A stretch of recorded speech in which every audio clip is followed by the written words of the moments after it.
do have several guests with us. Obviously, Adam Buzzio, thank you for joining. And Andrew Cardinali, thank you for joining Close us. enough. Close enough. I remembered last time you being on here, and I wrote it down. And it was like Card and Denali, like a GNC, and I was like, that's. I'm pretty sure that was it. But Yeah, that works. no, thank you both for being here. And obviously, we're with our normals of Richard and Carl. Nothing spectacular there. A little slight refreshed look today, just because of the extra people in the seats tonight. But how is everyone doing? Doing well. I'm doing great. Andrew, I have to admit, whenever I read your last name to myself, I always just said Cardinal. Yeah, Obviously. a lot of people. A lot. Obviously, not how Cardinal is spelled. Now I know. Well, it is just with an E at the end. So That vowel, man, makes all the difference. yeah. So I'm doing great, man. It's a busy day at work today, and it's going to be a busier day tomorrow. But other than that, doing fantastic. I'm excited for what we got tonight. We've got a busy night. Sorry, Carl. Go ahead. A busy night, and I'm pumped for it. I've had a great day. It's I've been actually looking forward to this all day, so I'm glad we're here, and I'm glad we're getting it rolling. Well, it seems like you're not the only person that's been waiting for this all day. There seems to be a little buzz in the Discord today of people putting in their no clue predictions why and there would be such. buzz. And we will definitely get Already. into that schedule release soon. We have some other news, obviously, we want to discuss tonight. And first things first, we do have to give a shout out to all of our sponsors, obviously. We wouldn't be here without them. And obviously, you see in that bottom right corner, we have that new BRB Butt Kicker Cup Series logo, thanks to our lovely Gavin Rogers for putting that together. He did a great job with that, and that is going to be the series logo starting next season as well. But in addition to that, obviously, Butt Kicker Leader in Haptics, Sundance Pizza, Maddox Graphics, Advanced GG, 10% off of your Advanced GG order with code WolfXLive10, and all the proceeds of that go directly back into the league. Obviously, Ideal Lease, Ascendance Trucks, CFM Performance, RevSimShop.com, and the BRB Merch Hauler. And speaking of the BRB Merch Hauler, I can see it looks like 3 of us so far as right now have some merch on. We got Limitless shirts, Next Level shirts, some hats, everything. Loved it. Oh, and Carl has his Meatball of the Week button. I guess that's what his meatball pick is so far. But that's awesome to see. So Well, he can't wear the winner button yet, so might be. You know what? I'm going to frame it and just wait for it. In case of winning, break glass. it's going to be like this cigar, right? The cigar. Exactly. And that's awesome. But before we even get into any of the fun stuff that we have later this evening, our trivia is back this week, and we're going to get the episode kicked off by our first trivia question for the night before we get into the race discussion. Let's go. All right. So first Rev question Sim of Shop the night- trivia. Thank you for that. That was beautiful. I loved that. Thank you. Richard is our musician. Our tunes guy. Yeah. Our first question of the night is, where was the first NASCAR chase race held? Richmond, Darlington, or New Hampshire? And your 30 seconds begins now. Wow, and this is the chase. This Oh, isn't wow. playoffs. The chase, so that was, late 2000s? I have no idea. Mine's Yeah, a that had to straight been- guess. 2000, Actually- 08 and 10? I have an idea. I think I may know this one. Come on, guys. It's not that hard. I mean, I think I know what it is also. I think No I'm- idea. Good Where's question. Eric Jensen?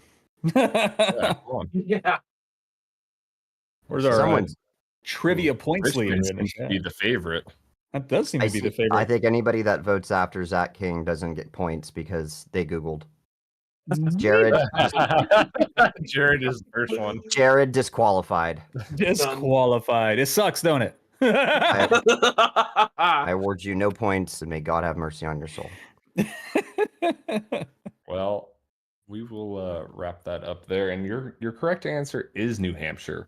It was 2004. The chase started. The chase for the Nextel Cup, where was wrong. Kurt Busch won the championship, and it started at New Hampshire for several years at the beginning there, but there you It go. was the same race. He lost a tire at At Homestead. Homestead and still Yep. won it. Yep, that was that Jeez. year. Yeah, I would actually would have Crazy. guessed. I would have guessed Darlington, but I think that's more of a Me playoff too. thing. Mm-hmm. Yep. I threw those in there Crazy. to throw you all off. And Richmond was the race before the chase those years. Mm. So there you go. But Look at that. that is the first of the night. And then let's The more you know. right into the chase. I mean, we're in our own chase right now, obviously. We just started last week at Gateway or Worldwide Tech. I don't know. What are we calling it these days? What is it really called anymore? I've always It's called it Gateway. Worldwide Technology Raceway, and I throw in the at Gateway. At Gateway. Yeah, Yeah, that's what they technically first called it when they made the name change, and then they removed the at Gateway. But that's what I say.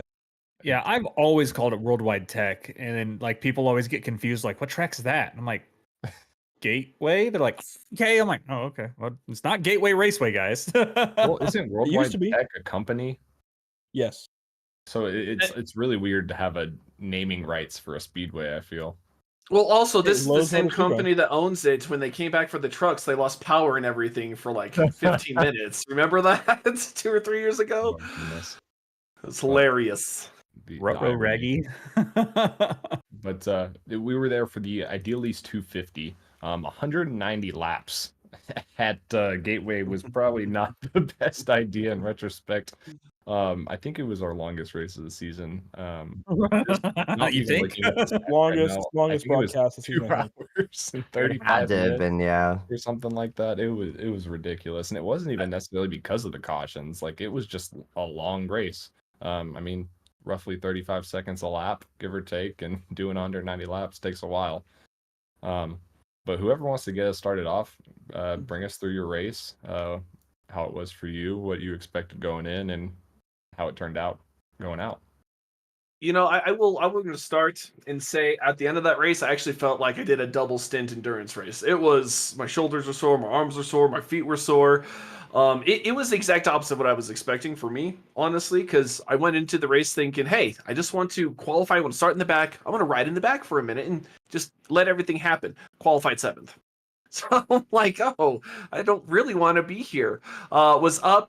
I got up to 3rd at one point. Of course, I went back. I think at some point, everyone kind of cycled back with pit stops and everything. Finished 8th. Didn't really get into anything serious.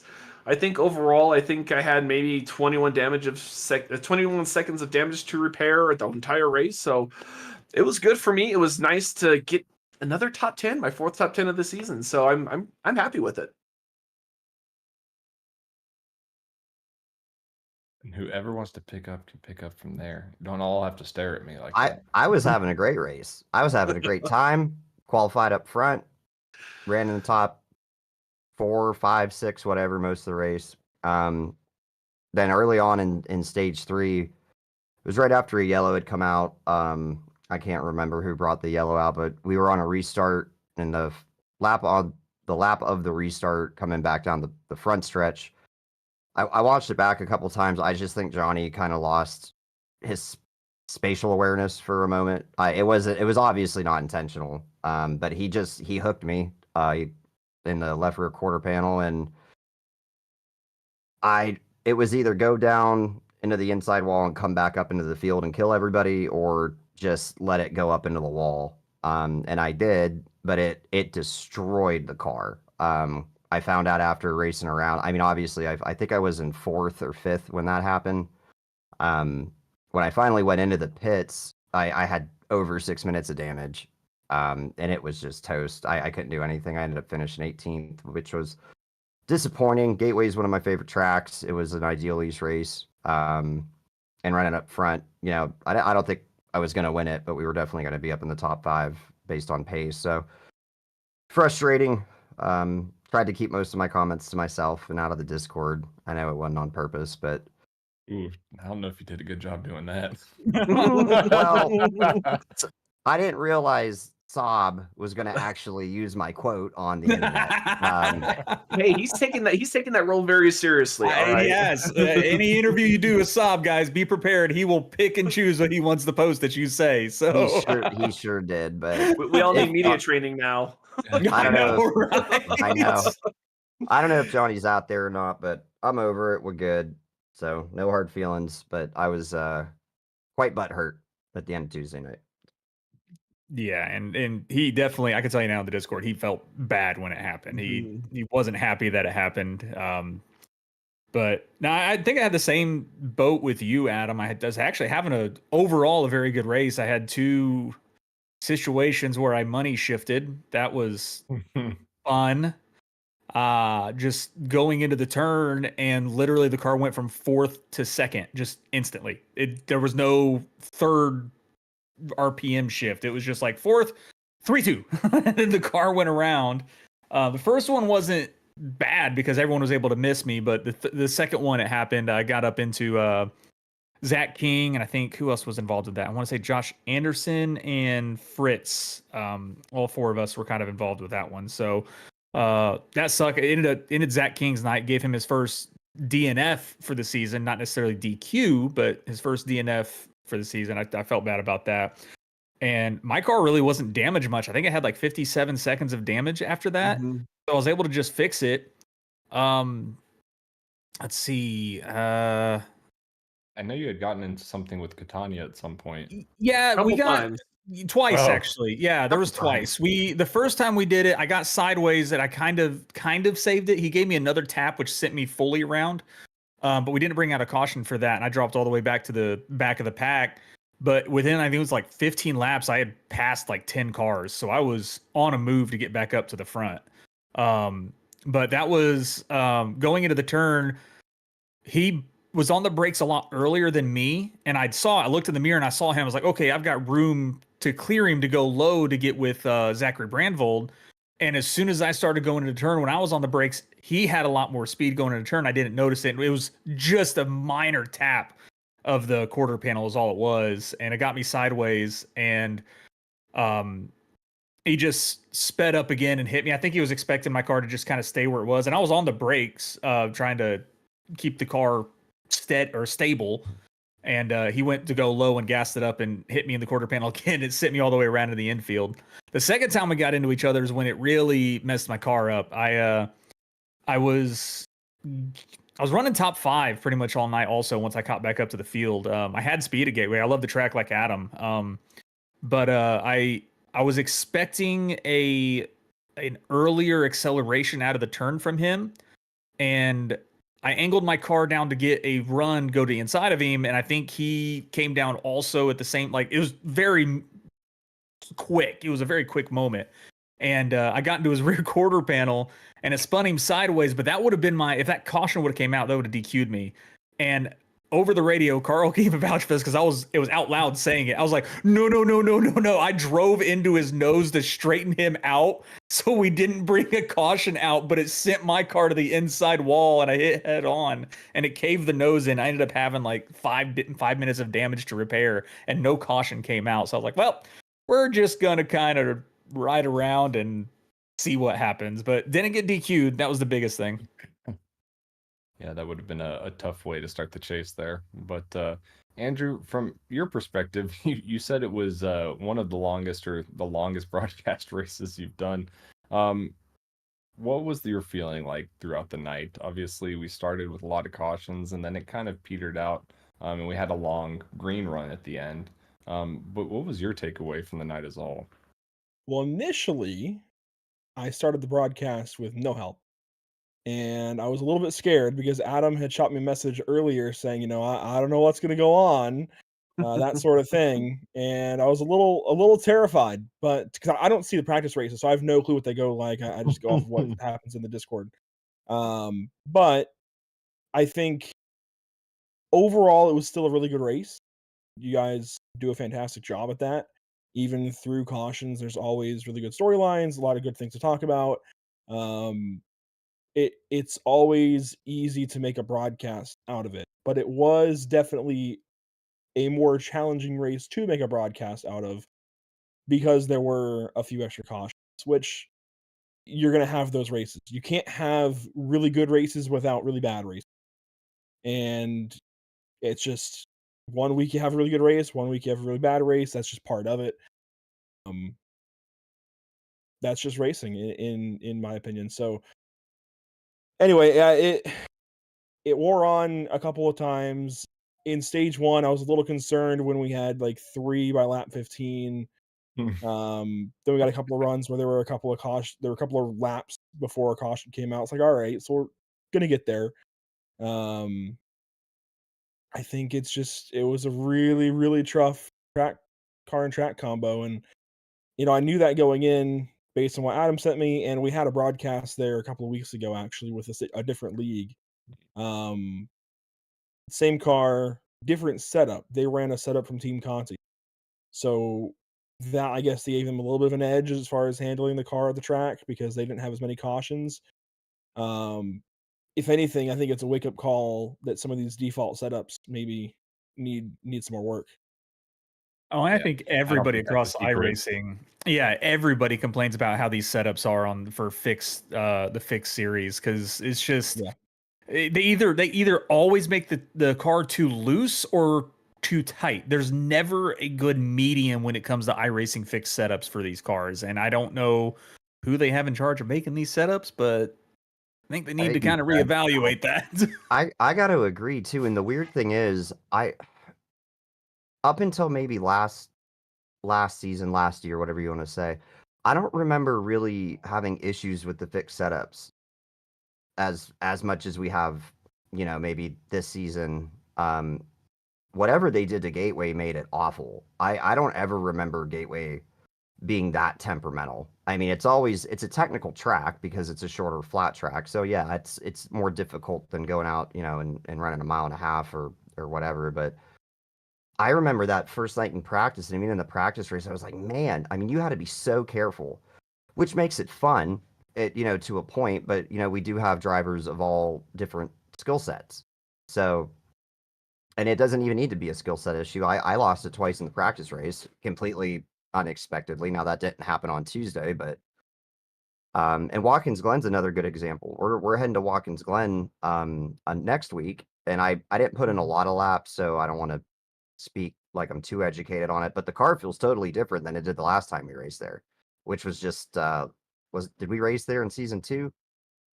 Season 1. Season 1. Season 1. So it's been a Season minute. 2 was Red Bull Ring and No, that was just now. Season 2 was Chicago um, Street and Roval. that's what it Yes. was. Yeah. So it's been a minute. What was season 1? A little over a year ago, Glen. basically. Watkins Glen Oh. and Coda. No, Coda. Coda. I just meant time wise. Yeah, maybe a You're little looking over a at year. little over a year, yeah. Mhm. So time, but not that much time. But man, it's totally different. And I feel like that happened the last time we went to Watkins Glen in season 1, as opposed to our old league where we all raced together. Because I remember the first time Gavin put some laps down, he's like, "Man, I'm like a second and a half slower than I used to be." And I don't know. I felt slower in practice, but I guess I just got to put more laps in. Well, I remember we were talking about in general. I think it was either Braxton or someone asked when was a good time to put around Watkins Glen, and I remember season 1 and Wicked back in the day, and I remember Gavin putting down like 109. That was the fast lap, and I guess that's changed. He's the second slower, I guess. And usually when Gavin's a little slower, it's like, hey, maybe there's hope for everyone. But then realistically, the realism sets in. It's like if Gavin's slower, everyone else is going to be even slower. So I couldn't even. I put in about 10 or 15 good laps, and I couldn't crack a 111. I was running run 12, like right around 112 flats, 112 and some change. There's more time there for sure, but I don't think I'm going to be doing 110s. And So I think I saw Yeah. Gavin do a 110.7 when the track temp was like 117 degrees too. No, Cool. he did a 110.7 when the track temperature was at 74. Ooh. All right, so either Garage 61 is lying or that was a different session. Yeah, he did. Yeah, he did a 110.7 and the track got down to about 75, 74 when he did it because he was like, ooh, the track is grippy right I was- now. So that makes me feel a little bit better because I think the track temp when I got in this session was like 90 something, high 90s, something along those lines. So it makes me feel a little better. Not a lot. I don't know. You know, Yeah, and I think I- that adds. I think that adds to the dynamic weather that iRacing has implemented. Let's go back to Gateway. Monday, it was a sunset rest, so everyone was practicing for the sunset. And Monday's race, it was beautiful. You had the sunset and everything, and even the practice up to qualifying on Tuesday was sunset. It was clear. The race starts, we grid up, and there's nothing but fog. So Oh my gosh. foggy. I was And so everyone's like, excited "What is going on?" because I know it doesn't make for a great broadcast picture, and I love our sunset races. I've got the Mhm. timing like down to get the sunset race going and have it kind of transition. And man, we raced, the whole race was in the dark. Mhm. I don't remember seeing a sunset at all once the race started. So Once the race started, the track lights came on. Yeah. crazy. But no, I put some practice in at the Glen. I actually put a lot of practice in at the Glen last night, and Practice. I'm gonna say, like, doing these endurance races that we've been doing, me, you, Adam, and Carl with Gavin. When Carl and I raced the Glen 6 hour, I mean, granted it was a GTP, but I was able to understand the track a little bit more. And then Gavin gave me just minor pointers the other night when I was just doing a test drive. And I went from running like 114s, high 113s. I got down to a 112.1 last night. And I had time left on the track because there were times that I was like, ooh, I'm going to pull a 111 finally. And then I mess up another part of the track that I'm like, I know I'm good here. Why did I mess that up? So it's, to me, I can't say that there's a difference in the track. To me, I honestly felt the track felt a lot better, but I'm starting to feel like I love a loose race car. So, and I will say the Glen felt really, really loose last night when I was practicing. I prefer a loose car. I just feel like the next gen car doesn't drive well loose, like, as opposed to It's other not very stock cars. forgiving. As opposed to No. other stock cars, I should clarify. Gen 6, Xfinity car, truck, whatever, whatever you want to compare it to. I just feel like if you know how to drive a loose car, you can get more speed out of it. Typically, I don't really find that in the next gen car. For one thing, every fixed setup we drive seems to be tight. It seems like they're all Mhm. geared to the tight side. Every single fixed setup we run seems to be more tight than loose. But if you'll excuse me, guys, for 1 second, I think I'm going to have a slight camera issue. So I'll let you guys talk for a minute. Oh, good. Oh no. It'll be fine. Forecasting camera issues. This is awesome. So, Yep. but I it'll be mean, fine. as for Gateway though, what we were we were just talking about one. I honestly really love the track. I thought the racing was actually really good when we were under a lot of green flag runs, and of course, stage 3 when I get damage, of course we have green all the way to the end. Just happens to be like that all the time. But I mean, I really did have a good time at Gateway. Had my issues, of course. The two money shifts. I mean, even Andrew called it out on the broadcast. He was like, he's got an issue with his shifter. He just went from like 4th down to 2nd instantly. I'm like, yep, okay, y'all saw it. I didn't just do it. Y'all saw it also. So Yeah. it was wild. I don't know what happened. I don't know what was up with my shifter those 2 times, but it was not a fun feeling when it happened. It sucked. I know I Yeah. did that once going into 3 and 4. I was going through it and it wasn't shifting. So I'm like, okay, you know how you like hurry, shift. Well, when no shift, 3-2, and it's like, oh crap! And I almost binned it so bad, but I was able to save it. So it was touchy. And I think another thing is it was hard to really race. It felt like if you were getting into someone was spitting out. You couldn't really race door to door. You had to have a little bit of gap. And netcode was a huge issue. Adam and I experienced that. So it was one of those all around races where if anything could go wrong, it was going to go wrong. That netcode really 100%. surprised me when I saw that between you two. Mhm. Because it wasn't like it's not like Gateway is a super fast middle of the corner Mm-mm. racetrack. It's decently low speed, so you're not gonna have exaggerated netcode there usually. Because like Bristol and whatnot, where you're carrying a lot of speed through the center of the corner, it increases how crazy the netcode can be. I was really shocked by that netcode incident. It didn't seem like we would have seen that kind of thing. So that was really surprising. Andrew, Even how Carl, and did I you- were surprised as well.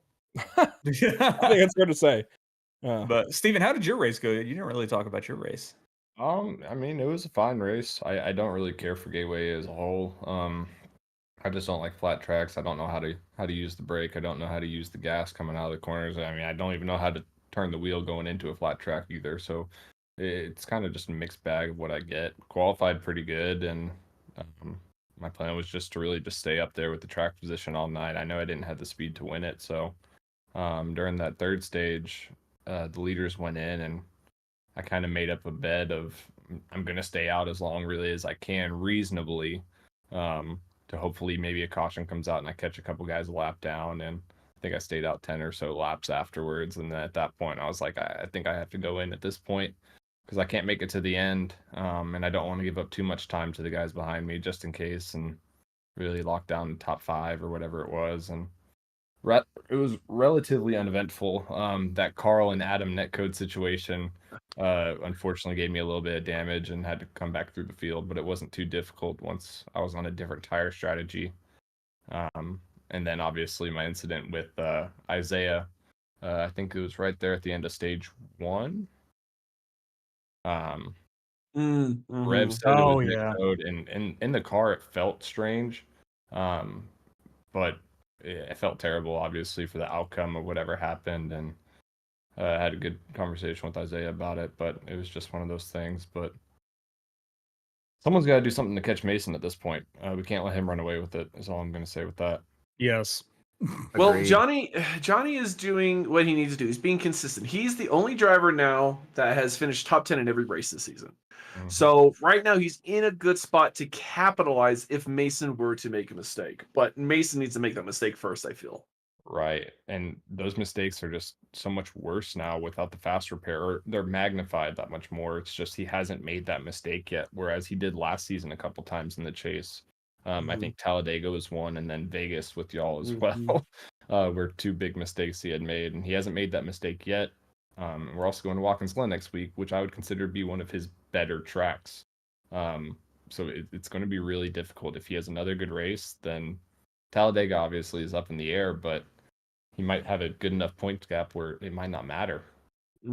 Yeah, and I mean, he kind of had a little bit of a saving grace at Gateway because he did have a moment where he did make a small mistake, but it was a net code that saved his butt there. So he would have had a drive-through if that would have not been a net code situation. And as we know, the drive-throughs are not friendly for us. I mean, you almost go to a lap down at Gateway. Oh yeah, they are very they're there to punish you, and that's what it's supposed to do. But if y'all are good, let's go ahead and get into our meatball of the week. This week, let me switch over on my end. You guys should be able to see my stunningly handsome we face. see your again. beautiful face. I apologize about that.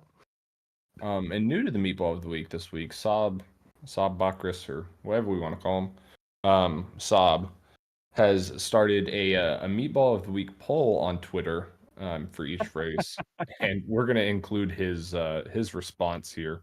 So the winner, I believe, of that poll was Matt Selby for a lap 10 incident. I'm not familiar with the lap 10 incident he's referring to. If one of y'all know, please clarify it. I saw it in the rear view mirror. Carl said something like, "Who's spinning on the front stretch?" And I look at my mirror and I see a car down on the wall. But when I watched the broadcast over again, I think he just gassed up and just spun the tires and it shot him down low to the wall. It was Green? wild. Yeah, that was the delayed green. That's when we had the delayed caution that we went an extra lap. This is the only thing that made sense to me from what it looked like, but it was definitely something. So, Steven, I just sent you a link to exactly where it is in the broadcast. If you watch from there, you'll see what happened. Oh goodness. It was definitely a moment. So I heard over the radio Wow. that it might have been a money shift, a downshift for some reason, him trying to get caught up with the field. That's what it looks like, just with how aggressively the car snapped. It was a shift issue, I believe. I'd have to watch it back again, but I recall going in and like diagnosing it on the broadcast. Up and there it is. Scott confirming he money shifted under caution. Oh, Man, Well, that's unfortunate. can't Selby and make I fun could be of money Richard shift for me. brothers. I can teach you on tips on how to do that perfectly. I did it under green. I'd Richard feel was worse if I did it pro. under yellow. Yeah, especially when as everyone's trying to get going and everyone's already, amped up with all the cautions. We're getting bunched up again, and something like that happens. I feel for Matt Selby there because it's bad when you're at a tough track, but it's even worse when you beat yourself. So that's unfortunate. Well, and it being under caution, like Steven said, like you got to hate it more because I mean you're Mhm. not even up to speed and you do that. Like that's the moment when the car should be completely under your control, and it's definitely. I mean, I don't know how he felt, but I know me personally, I would have felt severely embarrassed. Like I can't believe that just happened. Hell, you were mad enough with the 2 money shifts you had I already. know. Thanks, Carl. Thank you. If I'm looking at it correct, Selby finished the race 181 laps down, so it seems like he just left the race after that happened. And honestly, I would have considered doing the same thing. Scott Fritz rookie move. Oh boy! But Oh man. Andrew and Adam, since y'all are 2 guests, we'll let y'all go first. I don't care who goes first between the 2 of y'all. Andrew, you go. Oh, I was gonna say you go. No. Oh boy.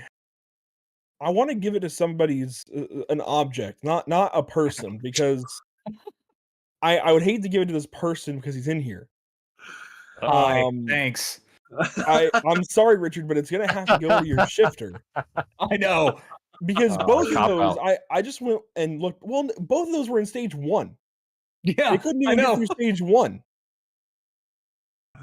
And you know what's funny is it happened a third time later as well, but I was able to keep that time under control. Oh my gosh. Yeah, At some that point, was we got to start blaming the driver for these equipment malfunctions. Well, No, I- it's the first time I definitely thought it something was. I'm doing, but I don't know what it is that I'm doing that's causing it. So the first time I thought it was like he just hit it twice on accident, like maybe didn't go in the first time, or maybe he hit the paddle twice. I didn't know what he had going on. I even said that in the broadcast. I recall saying something to that effect. Like I don't know if he double hit the paddle or something, but it looked like a double shift. I don't know how, but And it seems like shifting was an issue all night. With that, obviously, Selby's incident, and I think was it Dakota Bleh? He couldn't get in the car in the gear coming out of 4 at some Oh point. yeah, he mentioned I forgot something all like about that. that. Yeah. So, and then Braxton, I believe, also blew his motor on the front stretch randomly, and I don't know if Yep. that was the shifting issue that led to that as well, or Well, that makes me wonder because when Braxton had his incident, right hooking it into the turn 3 wall, it makes me wonder if he didn't get all that damage fixed. And sometimes, if you don't get that damage fixed on these cars, there's no airflow, and if there's no airflow, you blow, and you blow really, really easily. So I wonder if that was part of the issue too. that's a good point. I think so because we went back and looked at it, and he was running 4th gear into 3rd, like 4th on the straightaway. He never got to 5th gear, so he was underpowered for sure. And he just downshifts on entry to the corner. When he comes back and gets to power, the motor lets go completely. He's saying he hit the curb. The curb killed the car. Really? That's what he's saying in chat right now. We'll have to debate this later. Huh. It could have been both, but the fact that he was rolling around barely getting 4th gear, I think that's part of it. It, like he's saying, luckily he didn't bring out a yellow. Luckily, him and Bleh, in both of those scenarios, were able to pull it off the track. And I want to thank you both for how you handled that situation and trying not to allow the caution to come out because we were in the middle of that long green flag run. I'm not happy would for have it. It would have changed everything. And Adam probably wasn't happy. Richard was about looking that. for that yellow. I said it in our Discord. It's like a curse. It's good for you guys, but every time something goes wrong like that for me, and I need a yellow to repair something or whatever, we go green. I mean, what did we have? A caution every 10 laps at least up into that point. I get 18 damaged. cautions. I get damaged. Green flag run rest of the race. Carl, I feel like that's happened to me quite a few times also this season, hasn't it? It really has. We have a bunch of cautions in the first 2 stages. I'm like, okay, I got my damage fixed. If I just have one more caution, I can get back into it, and there's no more cautions. So yeah, I think it's a theme this season, especially with the lack of the fast repair. It seems like once stage 3 hits and everyone starts spreading out a little bit, it's much more difficult to get that damage repaired and get those spots back. And Dakota Bly saying he was saving fuel, and after he clutch entering 3, it got stuck in neutral. That's crazy. That is wild. That's impressive. Impressive one impressive. way. So thank you for that that meatball there, Andrew. I appreciate it. Yeah. With that, You If were I, had to, if I had to go to somebody and not just an object, it would probably be Braxy Tat with the motor. Well, there you have it. And Adam, who are you thinking for your meatball? Johnny Wood Jr. Yep. Because I'm bitter. Big shock. Oh man. Saw that one coming. because he's bitter. Because I'm bitter. Yeah, honestly, that's more of me just playing around with Johnny. But I couldn't think. I don't want to spoil the poll, but I couldn't really think of too many super bonehead things that happened. At least I wasn't around them. So for personal vendetta reasons, Johnny Wood. Fair I enough. saw that coming. I'm gonna go ahead and go first for us three, and I'm gonna pick my teammate Jared Hughes Oh, Oh. what did Jared do to you? for his restart right before the end of Oh, stage. man, that's yeah. right. That was brutal. He started right Another shifting behind issue. him. He didn't shift Yep. up. Another shifting issue. He said he Crazy. was trying to, and it just wasn't going up into second.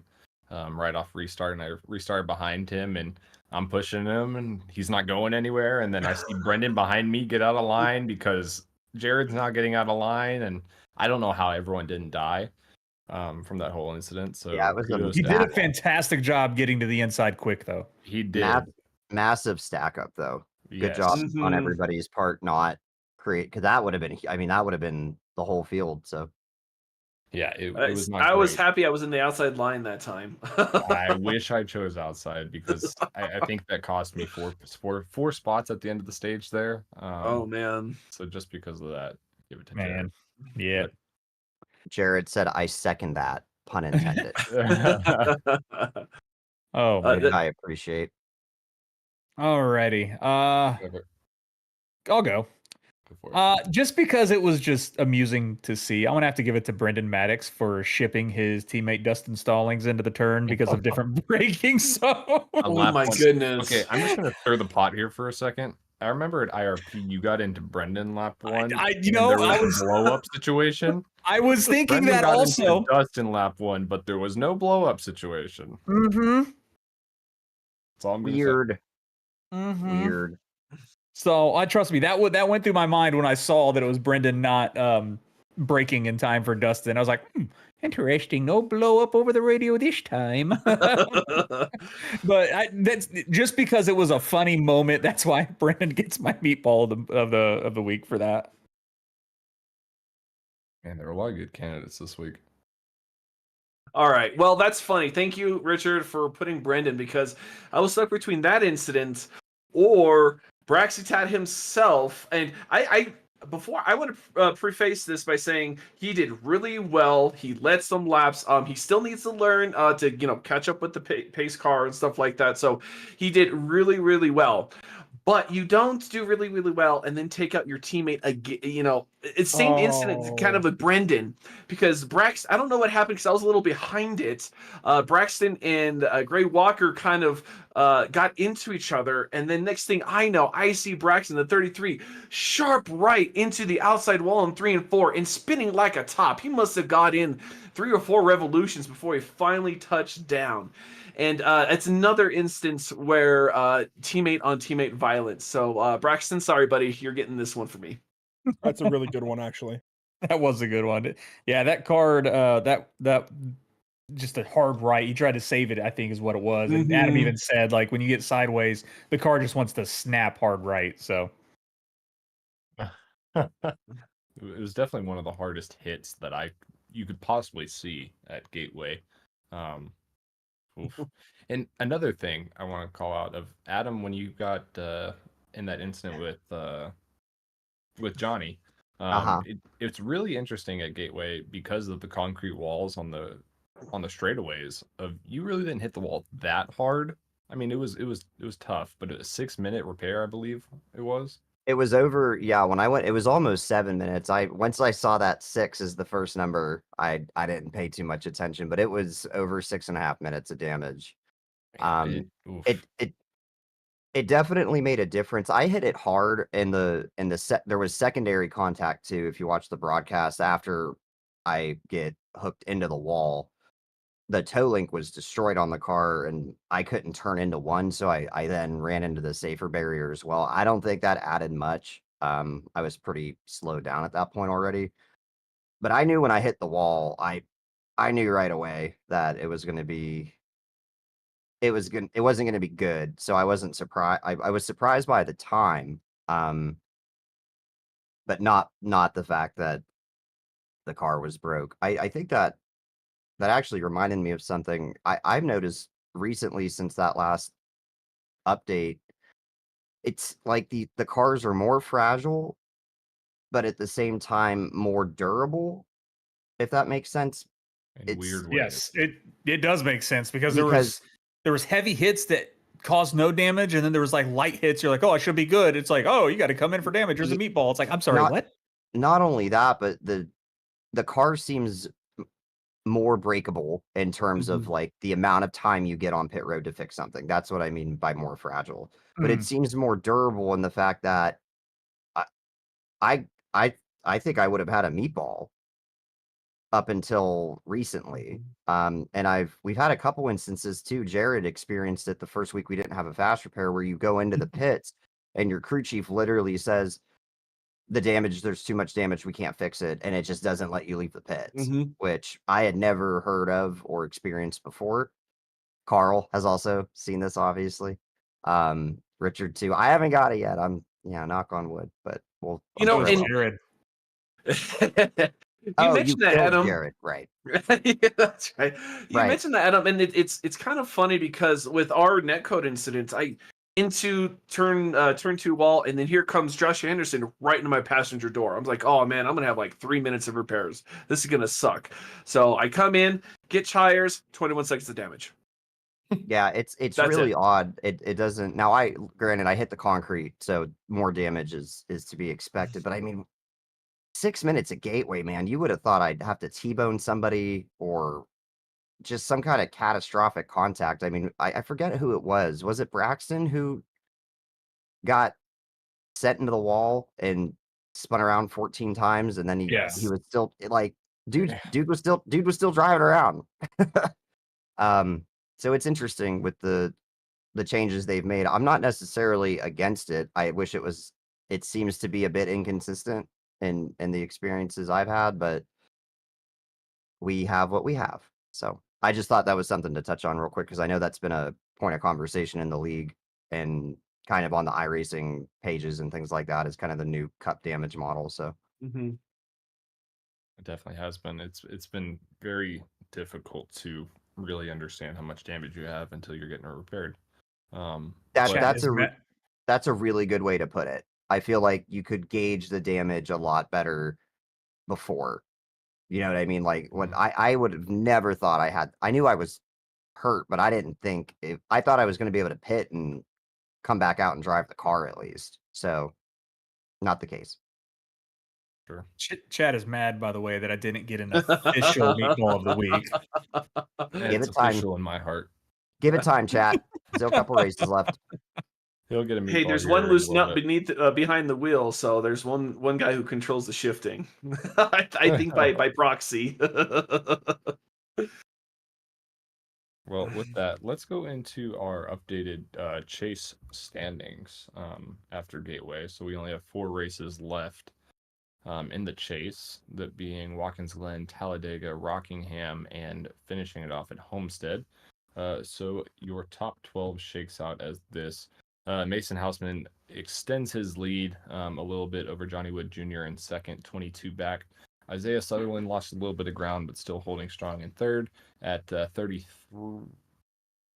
That math is not right. That's 38? 38 back. And then myself in fourth. Jared Hughes climbs all the way up to fifth, 51 back. And from really fifth on back, it's super, super close, or really fourth on back. But Dustin Stallings, Adam Buzzio, Brendan Maddox, Dakota Camper, Matthew Catania, Gray Walker, and Richard Wolsifer rounding out the 12. Any shockers from here for you guys? I was shocked I didn't fall further. Your To stage be points honest, really helped you. yeah, I did well in the stages, for sure. But I was very surprised when you posted this. I mean, obviously it's super super close. You know, kind of from Jared on back. But yeah, no, I had even made a comment to Jared. I was like, "Hooray, 12th in points!" But Don't worry, yeah, you always have Richard in the chase to be there for you. that's fair. That's fair. But yeah, Okay. but you know, we've hinted on this before. You know, our one thing we have not had to change is our points structure. So it and that, you know, it just shows what a different stage points could make. Because if I didn't get those stage points, I think I finished 4th and 5th in the stages, something along those lines. It would be a much sadder picture for me. So that was my shock. Yeah, I see. No, I mean it's honestly, I think this is kind of the way the season's gone. The top 4, top 5 have kind of been there all the time. I mean, Adam did have some bad luck this Tuesday, but other than that, I pretty much kind of pans out the way I would have thought. I think Gray, unfortunate events at Gateway, he could probably be up there as well. But I think other than that, this is kind of par for the course this season. So again, we have Talladega coming up in a couple of weeks. That could entirely change this, but only time will tell.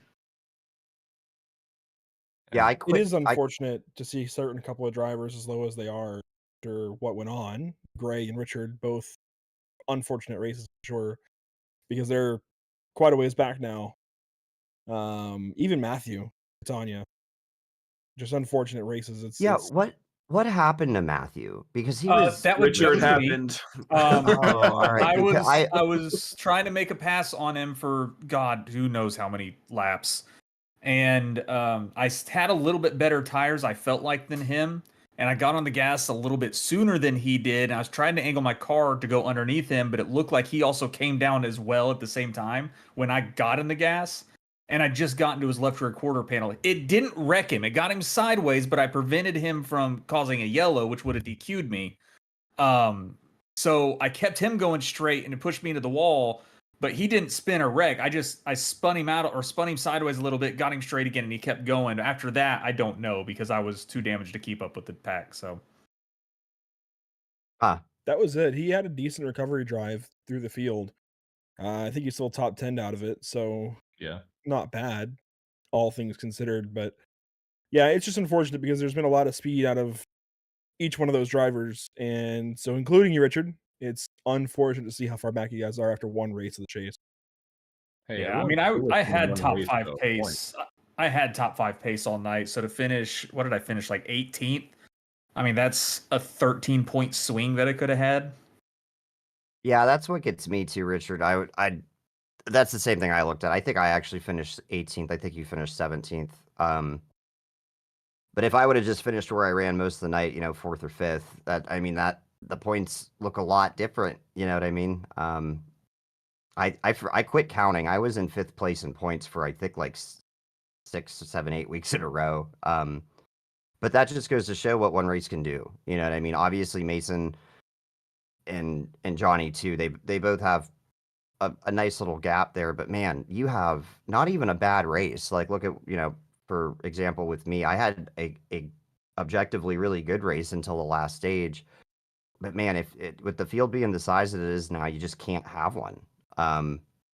So it just puts more pressure on everybody to perform every week and try to not have that happen. I mean, look at Jared. I would say Jared had a great race, if not his best race of the season. More so of a performance that I kind of expect out of Jared when he's not having unfortunate luck. And he's 51 points behind Mason. Like, right. He started in a pretty big hole, but it's so hard to even get clawed back into it when the person leading is Mason. He wins both stages and wins the race. Well, Mason and Johnny both, I didn't do the math on that, but I know for a fact that Mason had a ton of bonus points going into the chase because of all the stages he's won and all the race wins and things like that. So it's hard, man. You know what I mean? He's gonna have to have more than one bad race, I think, for someone to be able to pass him. Brendan brings up a really good point in the YouTube chat that the end of stage 2 really killed things for Jared and Brendan both. They would be at least a little bit higher if not for that mischief.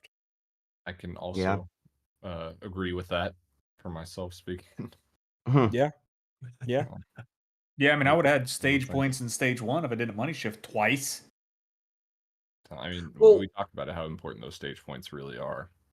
Mhm. And I mean, it The all one kind of, we've been talking about it. I mean, look at the drivers that are not in the chase. Fritz, Patinko, Branvold, Plord, myself. Those are drivers that didn't capitalize on stage points. I finished 8th, and I'm the only driver in the top 10 that finished with no stage points. So it just goes to prove how important those are every single race. It's just insane how much more important they've gotten now that the field is so much larger, like twice the size, really. on that exact point, actually, Watkins Glen, because of the way strategy falls on road courses with these tires and this fuel, it'll be interesting to see how Mason prioritizes stage points versus fuel. And if he actually goes for the stage win or if he goes for the pit stop at the end of the stage, because that could bring all of you guys right back into it if he chooses to go for fuel and then the race win later over stage point. So that Based could on- make those stages that much more important. Yeah, based on my based on running multiple road courses with Mason, I think he'll be able to kind of do both, if that makes sense. I think he's going to be fast enough to take those stage points, get cycled towards the back, and then make his way back up front. I don't know that. A lot can happen while you're trying to drive through 30 cars on a road course. Especially Mason- Watkins Glen. Yeah, but Mason is consistently very, very fast on road courses. So I think he might be able to try to get away with both if that's the strategy he chooses to go after. If I was in his position, I would focus on those stage points and then just get everything I can. I mean, just pure speed, he's going to probably be back up in the top 10 even if he has to start from the back by the end of the race. Hey, So I don't know. Let's not see. give Mason strategy, okay? Well, I mean, Well, at the end of the we'll day, have like, to wait it and makes- see. we've seen situations where, I mean, we all know how good Gavin is, especially Oh, at yeah. Watkins Glen. I would argue that's his best track. Yeah. But he's been the fastest car so many times and he didn't end up winning the race. Just because, especially when you're driving through the traffic of at the end of a stage and even if he gets back to 10th or 15th, there could be one of those track clogging incidents in turn 2 at Watkins Glen and you get involved or something like that and your whole race is over. And I And- mean, it's the super speedway of road courses, also is what they like to call it. So it's a lot of high speed moments at the Glen, and that can produce a lot of mistakes to happen when you have to still get that car slowed down really quick for those turns. So it definitely has a lot of opportunity for major mistakes. The slow cars at Watkins Glen do make a bigger difference than at some of the other road courses. You know, a lot of the other road courses we've ran, the Roval, Chicago Street Course, tracks like that, where these turns are really, really tight and, you know, really slow. You're only going to go so slow through there. Even if you're off the pace, you're going to carry similar speed. But Watkins Glen is different, man. I mean, how many times have we seen something happen at the bus stop just because of a huge speed differential, or even going Yeah. through the S's? So those are all things all of us have to think about, really. I mean, Mason obviously is in a unique situation with the lead, but everybody who's racing for points and trying to get that next position is going to have to figure out, you know, where's the guy I'm racing? You know, sometimes that can make the difference too. Where, like, you know, the guy that you're trying to pass in points, you know, where is he at on the track? What's he doing? So I'm excited. I'm really excited for Watkins Glen. I always like going there. I think it'll be a fun race to watch it play out. Well, and looking at that 22 points difference between Johnny Wood is whatever Mason's going to do, Johnny's probably going to do opposite. So if Mason comes and pits and, you know, tries to short pit the stage, Johnny's probably going to stay out and get those points. But if Mason stays out, maybe Johnny comes in, works more towards the race win than anything else. It's anything can happen. It's one of those races that anything could really, really happen. And I'm sorry to disagree with you. I just think the stage points there, especially for Johnny, of being as close as he is, so much closer than everyone else, where stage points are really going to make a big difference. If he can get a couple more stage points than Mason, that can really help him close that gap. Because just winning the race, you only get another 5 points over, or I guess technically, 5 points more than second place. So it's not a huge swing. Yeah, it's a nice little boost, but that's just a couple positions and stages. So I would have to think he's going to try to maximize his stages the best he Yeah. can. Johnny If has I'm- to prioritize stage points at this Yeah, point if because he's I'm- going to be running next to Mason, like basically every race the rest of the season. Mm-hmm. Yeah, if I'm Johnny, I definitely take those stage points. Obviously, especially if you're in the position to get good stage points, take them, and then just hope something happens, in that third stage that you can capitalize on. So, but we're not Johnny, so as long as he doesn't left hook me, I'm good. And I know some of the people in the chat were upset that the rest of the standings graphics are not updated, but I don't got the time for that. It's too much math to do the chase standings as they are, just because the way SimRacer Hub, or how we have it set it up at least, all the chase updated standings have to be like manually calculated as opposed to just pulling the numbers. So I'll read off. I do have team standings updated, yes. But so we'll get into that, and then I'll read off the best of the rest, quote unquote, for driver standings. No update, next level domination. Team standings, next level remains up top. 456. I believe Maverick did close the door a little bit, 2 points, I think maybe, or something like that. Limitless fell back a spot, thanks to Richard. No, I'm playing. No, we gained a spot because Racers. We for actually Christ gained a spot. were- We're in yeah, fourth. Sorry, after- you're right. Yeah. You are right. Deal with Shots it, fired. Steven. Price 4. Jeez. Accelerating good. Falls in at 6th. Full Send Racing, Freaky Fast Racing, and Meatball Motorsports around out the top 9, and then obviously Showtime Racing 10th. And Andrew, I think Whiplash Racing is in 11th. I think they have 3 points on the season. Is that right? 453 Look, points it's- behind. It's all gonna change in season number 4. Is that right? Hint, hint. It's all gonna change. Maybe. How so is it going to Maybe. We're working on some things for season 4. Is this the time? Is it happening now? I mean, I set you up with a softball if you would like. Yeah. So I guess we can announce it. Nicholas Renner will be driving the number 22 for Whiplash Racing in season number 4 coming up. We're working on other drivers. If anybody sees this, hears this, and wants to drive for Whiplash Racing, by all means, we would love to have anybody join. But a lot of the league, I gotta say, I'm surprised. A lot of the league is locked in. It's very difficult to get you guys to move around. Mhm. Um, We did a lot of moving around in the first season or two, but now I think people have found their homes. Yeah, we have tried. Nick and I have tried to get anybody to move around in any little way, and everybody's locked in. So we're kind of relying on some new recruits. Yeah, so we'll exciting. we'll Big see. news. But Yeah, we're that's gonna have a properly competitive driver for us for I say for us As long for as you can season finish 4. races. Yeah, Yeah. he's got the drive, I think, to do it. He has Um, the skill to win yeah. races. Definitely, 100%. He's gotta show up also. There is that.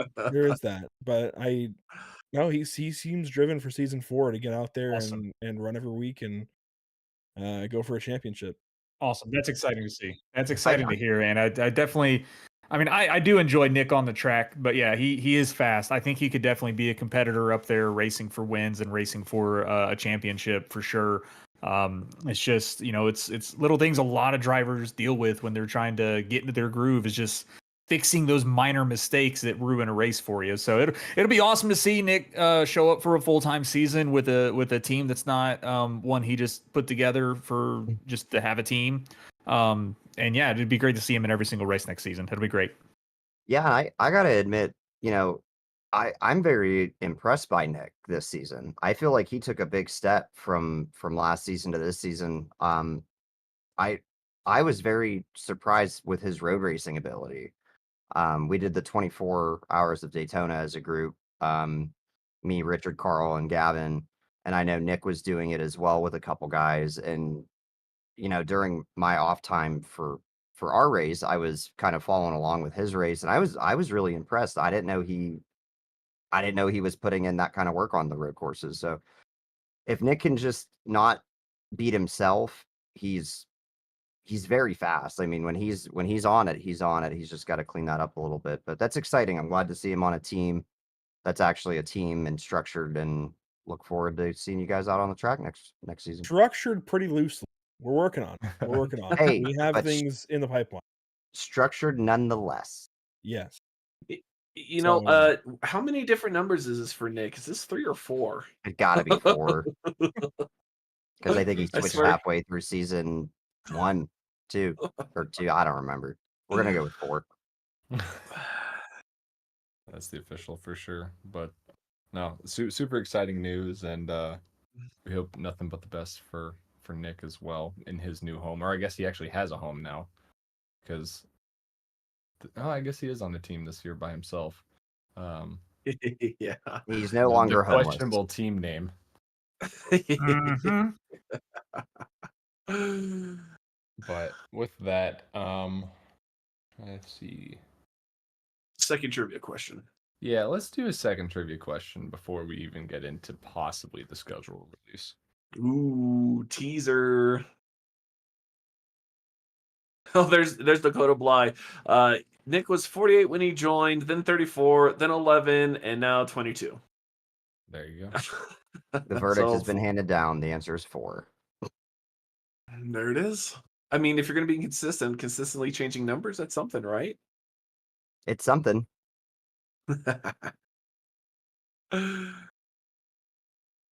So let's go ahead and get that second trivia question going.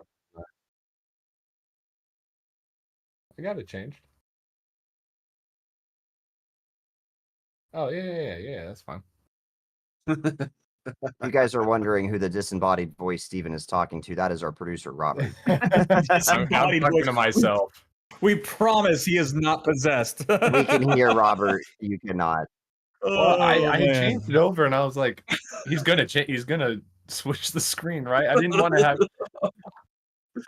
to just put question 2 Oh, up man. and give everyone a heads up. But okay, question 2 for the night. Question 2 for the Red Sim Shop trivia. In what year did NASCAR announce the expansion of a 12-driver chase format? Oh, I should know that. Your answer options are 2007, 2009, and 2012. Some of our Accelerate guys might not know this because this might be before they were born. I was just about to say that. Oh, jeez. Well, I posted a photo earlier from 2010, and somebody said that they were literally 3 years old when I put from that year, and that made me want to die a little bit.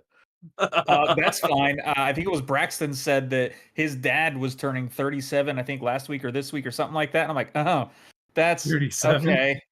I turned 37 in January. Wow. Braxton has literally said the words, "You're my dad's age" to me, and that's when my life fell apart. Yeah, So that's fun. I get that.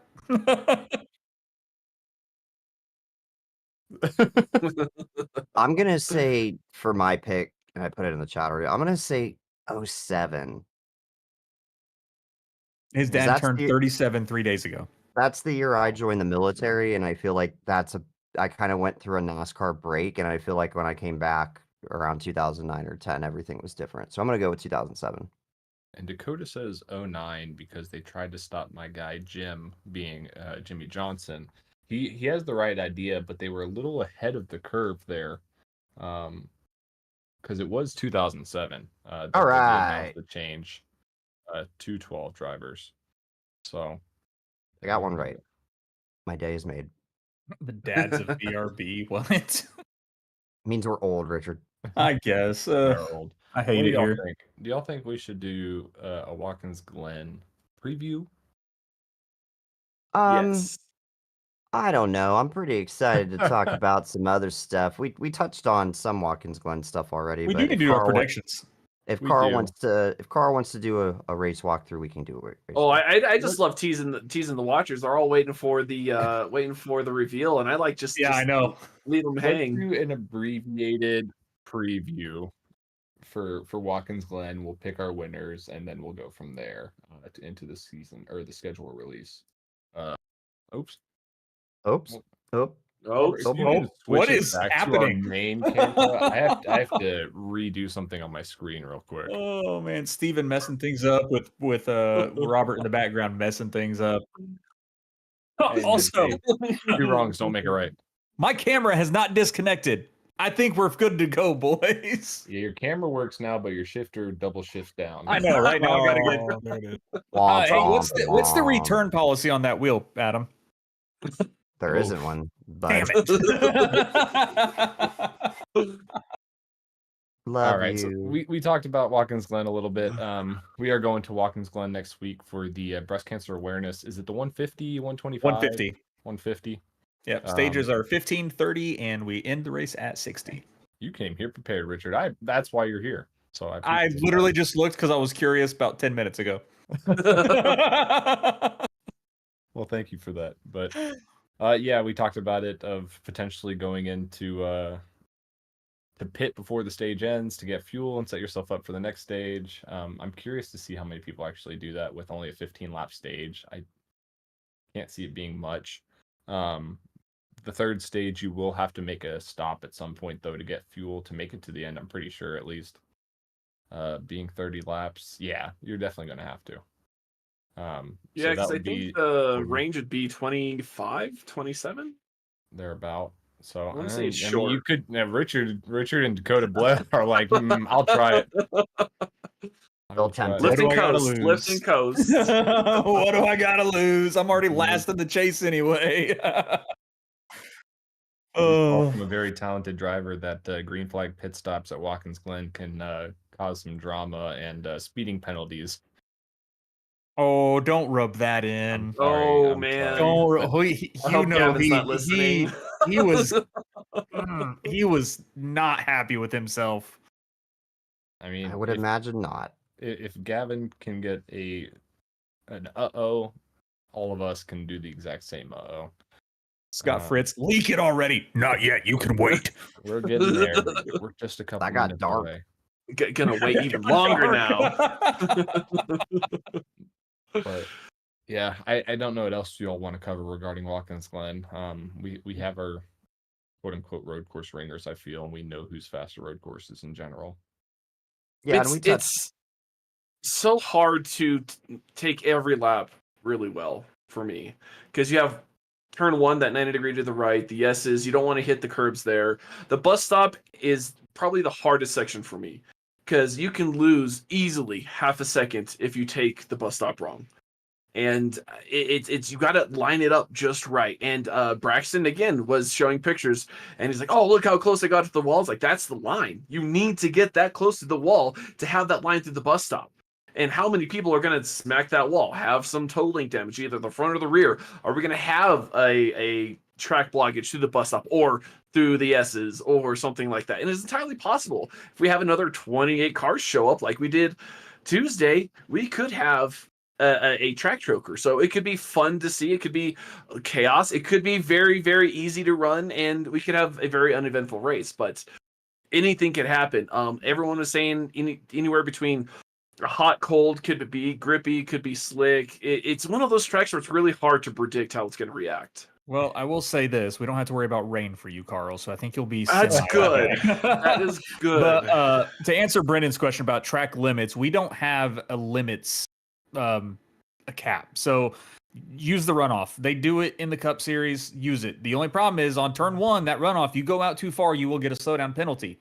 That's not going to get cleared. You're going to have to serve it. So when it comes to incident limits for track limits, we don't have a cap for that. So have at it. But on the flip side, for qualifying, the incident points still go against you getting a clean lap. So you can't use the runoff trying to qualify. And Just a heads up.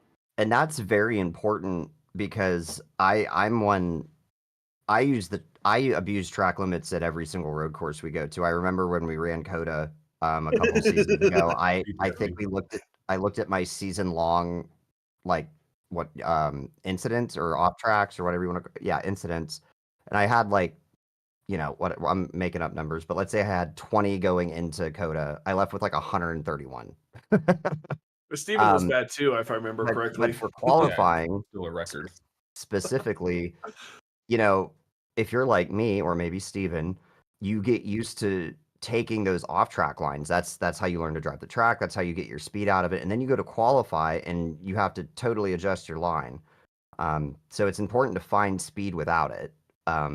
But yeah, we're not going to penalize you, but if you get a slowdown penalty in the race, you got to serve it through iRacing, and that can be problematic in the bus stop too. That turn 1 in the bus stop, I think, at Watkins Glen are the most two commonly problematic areas for time penalties, because in the bus stop you can get a time penalty, one for that first left-hander you make if you cut that grass a little bit too much. That's a time penalty, and then on the very next right-hand corner, if you get pushed off the track or maybe you overcook that left-hander and you go through the grass a little bit, you're going to get a time penalty there too. And that's my least favorite part of the track. Carl talked about his being the bus stop, but I love the bus stop. My least favorite turn at Watkins Glen is, I think it's turn 9. I'm not sure what the number is, but that long sweeping right-hander right after the bus stop. Turn. The carousel. I am terrible through there. I've never figured out how to drive it. Maybe that'll change this week, but we'll see. Yeah, the carousel exit will be interesting. Does that not award a 1x or a time Nope. penalty? Unless you get in the grass on that runoff. Yeah. That's The insane. exit, There's a lot of that's a track good, to be used there. Yes, that's a Yes. good question. Mhm. Yeah, I've there is heard- no off-track incident points in that runoff area at all, unless you hit the grass. I have found that it is quicker to not use the runoff in that area. It's That bumpy. Very Can bumpy. be. It can be, yes. I Okay. learned that last season, or not last season, but whatever was last season we ran Watkins Glen. I would always one. use that runoff. I'd use it. And maybe you guys out there listening can try to implement this if it works for you too. But I found just making my entry straighter out of the corner without using that runoff was better for me. And it was more predictable too. I feel like that runoff has gotten even bumpier than it used to be. Mhm. It's super easy to lose traction in there. I mean, and you're on the gas at that point. So if you do lose traction, you're gonna loop her. So I love Watkins Glen, man. I'm excited. I won't win, but I'm excited. And last thing to cover before we'll make our picks. Cautions are the same, similar to Red Bull. A single spin or anything like that. It's not a full course caution. It's a local yellow. Unless there's a track blocker, which is most likely to only happen in the S's. I guess it's possible 2, 3, and 4. after the carousel where it like kind of shrinks down. It's possible there, but it's unlikely.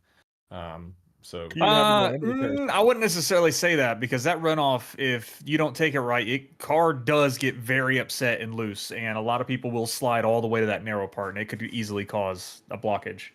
There was a Yeah. track Well, the blocker there curbs a are handful of really years ago slick in too, NASCAR. and so many people. was that sorry. the Jeff Gordon, Sam Hornish incident?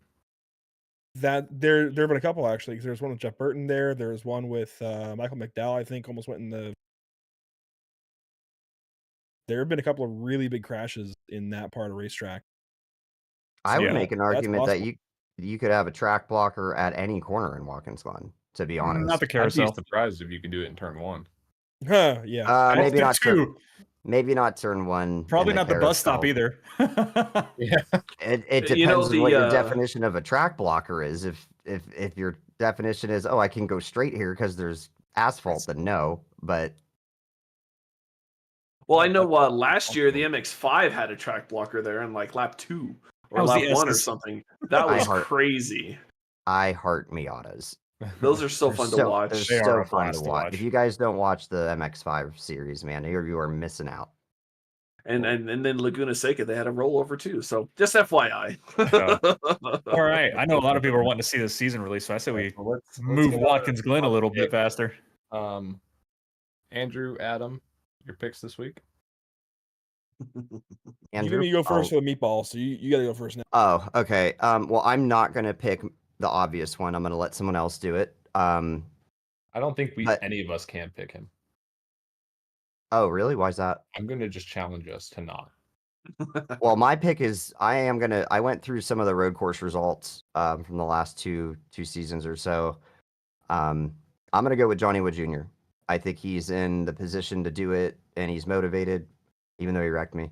And he has the results. I went through his results from the road courses, and he's strong. He's not necessarily second or third in every other race behind Mason, but I think he could do it. So I'm gonna pick Johnny to go out there and win this week. And Andrew? Yeah, I was just saying, I guess it makes it my turn. Andrew's looking through our roster like, shit. Who are these people? No, I've got y'all mostly memorized. That was me last Wednesday. Oh, that's fair. Yeah, thank you for helping me out with that. But Oh, anytime. Man, I have it down to a couple of drivers, and I'm just gonna pick one off the gut. If he stays in the whole race, and that's my big if. That's my challenge to him if he's listening. If he stays in the whole race, Nick Renner. All right. Little favoritism there. See, No, he's a good road course driver, man. he is. You know, And he's he been is. good Like, everywhere we go. I touched had on that speed. earlier. He's very Exactly. good. Nick is very good at the road courses. Like Exactly. that is Yeah. not a bad pick by any means. And he'll be fast So- and walking fun. So if he stays in the whole race, that's my pick. That's very fair. Don't do a barrel roll, Nick. Please. I'll cry. Barrel roll. I'm gonna go Rich ahead got and- it. Let myself go before y'all two again. And I'm gonna go, I guess, another biased homer pick. I'm gonna go with Jared Hughes. It's a good pick too. I noticed Jared's results were good too. Jared has been so consistent at road courses within BRB I think the last 2 seasons he's always finished in the top 4. Don't quote me, but he's right there with the group. And he shows a lot of speed at most road courses and road course style tracks. So if Mason makes a mistake, I think Jared will be right there. He finished second in Austria, right? Didn't he finish second? I think he finished third Oh, okay, my mistake. because Gavin won and Mason finished second. Oh, Gavin raced that right. That's right. That's Yeah. right. That's what threw me off. Carl, Richard, y'all fight. for Carl, it. go. I was gonna choose Isaiah because I knew he's quick, but I chose him last week and he wrecked a couple times. I saw him sideways. I'm gonna choose Brendan Maddox. Actually, finished 5th at Red Bull Ring. He does have speed around these road courses. He's gotten even faster since he's joined us. He's unfortunately for me, he's in a different league in my opinion. So I just don't try to keep up with him anymore. I think he has this opportunity to break through and get this win this season. I think that's a good dark horse pick. All right, so I think we're staying away from the obvious choice of Mason, so I will do the same and stay away from him as well. But I'm going to have to go with my teammate Johnny Wood Jr. I know Adam picked him, but for the official list here, he is consistently fast. He's definitely showed up these past couple races, even right before the chases started. He did a phenomenal job at Gateway and picked up the win 2 weeks ago, 3 weeks ago. Yes. So 2 weeks ago. 2 weeks ago, yeah. So I've got full faith that he'll be able to be up there, challenge Mason, and be able to pounce if a mistake is ever made. There you have it. Well, good picks, guys. We'll see if someone can dethrone Mason from a road course here. Honestly, the only person I think that could dethrone Mason would be Mason. I think that's honestly really good analysis and insight there. He's done it before, though. He can. He has. And he might do it. All right, folks. They're salivating. We ready to roll this out for the boys? I am ready whenever Robert is ready. I just added everybody and said that the schedule release is live now. So give them a few seconds to get in here so they know that we're about to release the season 4 schedule as it is finalized. There's Well, been a while lot we're- of talk about this. I know, While right? while we're waiting for that to get queued up and for maybe a couple people to tune in, I just wanted to give a shout out on the podcast to Butt Kicker for coming back as the title sponsor for season 4. Um, they are they have been with me for almost 3 years at this point. You know, as through 2 different leagues, and they are just such a great partner to have. The name recognition that they bring to us, and obviously the support that they give our champ and all the other things is very much appreciated. They don't ask very much in return, considering how big they are in the sim racing space. So big shout out to them. Obviously, a big shout out to all of our sponsors. I think some things are still in the works for a couple people, so I'm not going to speak on that too much. But just wanted to give them a shout out on the podcast. I don't feel like we talk about them as much as we maybe should, but just appreciative that they're coming back and looking forward to having their logo as part of our series again next season. I could bring Riley in here and give her perspective of what the We're background good. is. Oh, goodness. We're good, Richard. I appreciate that. I could also bring my wife in to talk about Butt Kicker, but I don't think we want to do that. So I'm good. And on a tangent to that, right before we get into it, I guess we have another big announcement. I guess Andrew, Yeah, you're familiar time- with good it. time I'm to do it. familiar with it. We've been talking the past. I don't know. Has it been a month yet that we've been talking about this? It takes Probably. time, man. It takes time to put this stuff together. People don't realize that. But super excited to have officially Pit Stop TV back for season 4. We absolutely love. I mean, I think I speak for everyone in the league. We love y'all's production value. We love your voices. We love your personalities, and just what y'all bring to us. And I think likewise what we bring to y'all. It's a great mutual relationship and partnership, and glad to see it coming back. I'm excited to stay with you guys. This has become one of our premier leagues, if not our premier league. Certainly right now, premier stock car racing league, I would say. Yeah, I have a lot of fun with these BRB races, and I know Zach does too. We tried to get Zach on tonight, but he had prior commitments, so he unfortunately couldn't be here. But I know he really enjoys being a part of the BRB community, and I know he hated missing Gateway. I know he loves taking pictures for all the drivers and everything. I know he loves being a part of things. So I consider us very well ingrained into the BRB community at this point. Definitely Yeah, want to keep around here, stay around, and Uh, be a part of this for a long. A quick tangent on what Andrew just touched on. Andrew and I just talked about this week or two ago. BRB and Pit Stop have kind of went through our own challenges, separate challenges, not in relation to each other, but we've both went through kind of the ringer on certain things. Obviously, on their end, broadcasting is a huge job and lots of logistics, and it requires good partners and everything to go right. And then as far as a new league, which we still are relatively new in the Feels like it. iRacing spectrum. So and like I said, Andrew and I talked about this. We really stuck together. Pit Stop stuck with us when we were running around with 14 cars. And we stuck with them. Well, I didn't have any challenges with Pit Stop, but obviously on Andrew's end, he was going through some challenges. And it's just nice that I mean, I think of Pit Stop as not just a broadcast, network, but as more of part of the league at this point. you're part of and the I'm- family. Yeah, it's so synonymous with the league at this point, and you guys are so involved. Just super happy and grateful that you guys will be back on for us for season 4, and I look forward to many more seasons, hopefully. Yeah, we're excited, and I guess we can get into some of the logistics really quick. I promise to keep this brief so we can get to the schedule, but there will be a slightly different look over the summer. I think some of you guys may or may not know I actually work at Charlotte Motor Speedway over the summer for Pit Road TV, covering Summer Shootout, which is Legend Cars on the Little Legends Oval. So if you ever wonder what that pavement is for on the front stretch, that's what it's for. So I won't, at least as of right now, likely will not be there for a stretch of those summer races.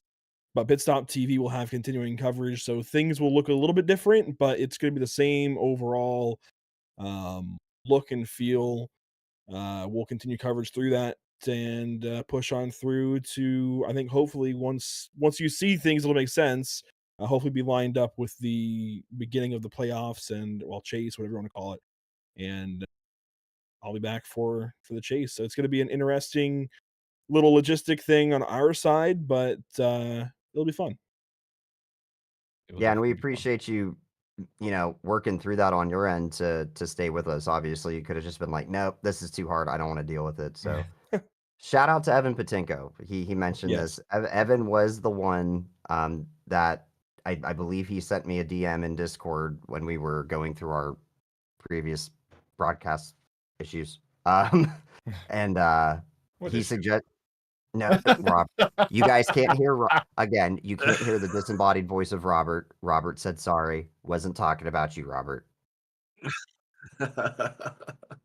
Good job. Anyway, but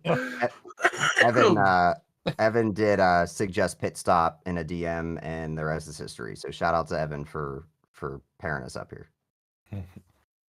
Yeah, big time shout out to Evan. We would not be here without that. Download Without further Patinko. ado, y'all ready to get into that schedule that Pit Stop TV gets to broadcast? Let's yeah. go. I'm so glad everyone in the chat got my very brief reference. I don't have a drum roll. That's your job.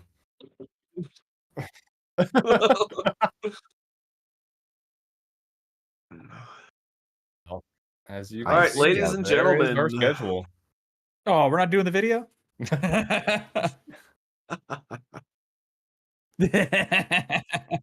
I was expecting a longer video, Richard. What happened? Well, I was going to do a longer announcement video, but it got corrupted, and I did not have time to put a whole new one together today. Logistical challenges. Inexcusable. Every time you say, "Oh, Steven's just slacking because he doesn't do this, he doesn't do that." Nah, Richard had to fix his shifter. I did. Well, All right. there you go, our new logo for the series and all of our lovely sponsors. But we'll get right into the regular season. And I don't think there's a better place to start the season off other than, of course, Daytona. I mean, was there any surprise there? I think that was the most No. obvious race that we could have had. And you can see the date there of May 6th. We're going to get kicked off at Daytona, with our last winner being there was Dakota Camper earlier this season. You say obvious place to start the season, but let's not forget Atlanta. Hey, I'm going to defer that to a Richard suggestion. And I'm going to defer that to all of you guys. Hey, Atlanta's still not a bad place to start. At least new Atlanta. Yeah. I remember it differently. If it was up to me every year, 100%, I would do Daytona first race. Yeah, every I'm with- single I'm season. okay with that. I'm I'm perfectly with okay with Steven. that. Yeah, I'm a sucker for tradition. Yeah. So, well, that is week 1, and then into week 2, we head to another familiar track. Not this past season, however, the season before, and we'll head to Texas Motor Speedway for May 13th. It is going to be Legacy Texas Motor Speedway. So similar to how we ran in season 2 with Mason Houseman getting that one. It is the old Texas layout, not the new garbage, messed up turns Texas. I love Legacy Texas. I'm super excited for this. That race we did, that Mason one, if I remember correctly, was a lot of fun. So You do remember it correctly, because it is on the screen. I apologize. I apologize. But yeah, I'm no, sorry, I have to give you crap.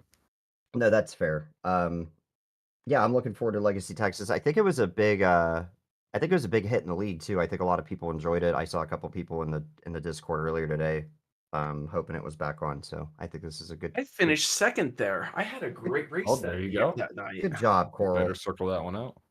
It's on there. Trust me. And then after Texas, we are headed to another fan favorite, I think, of Iowa Speedway.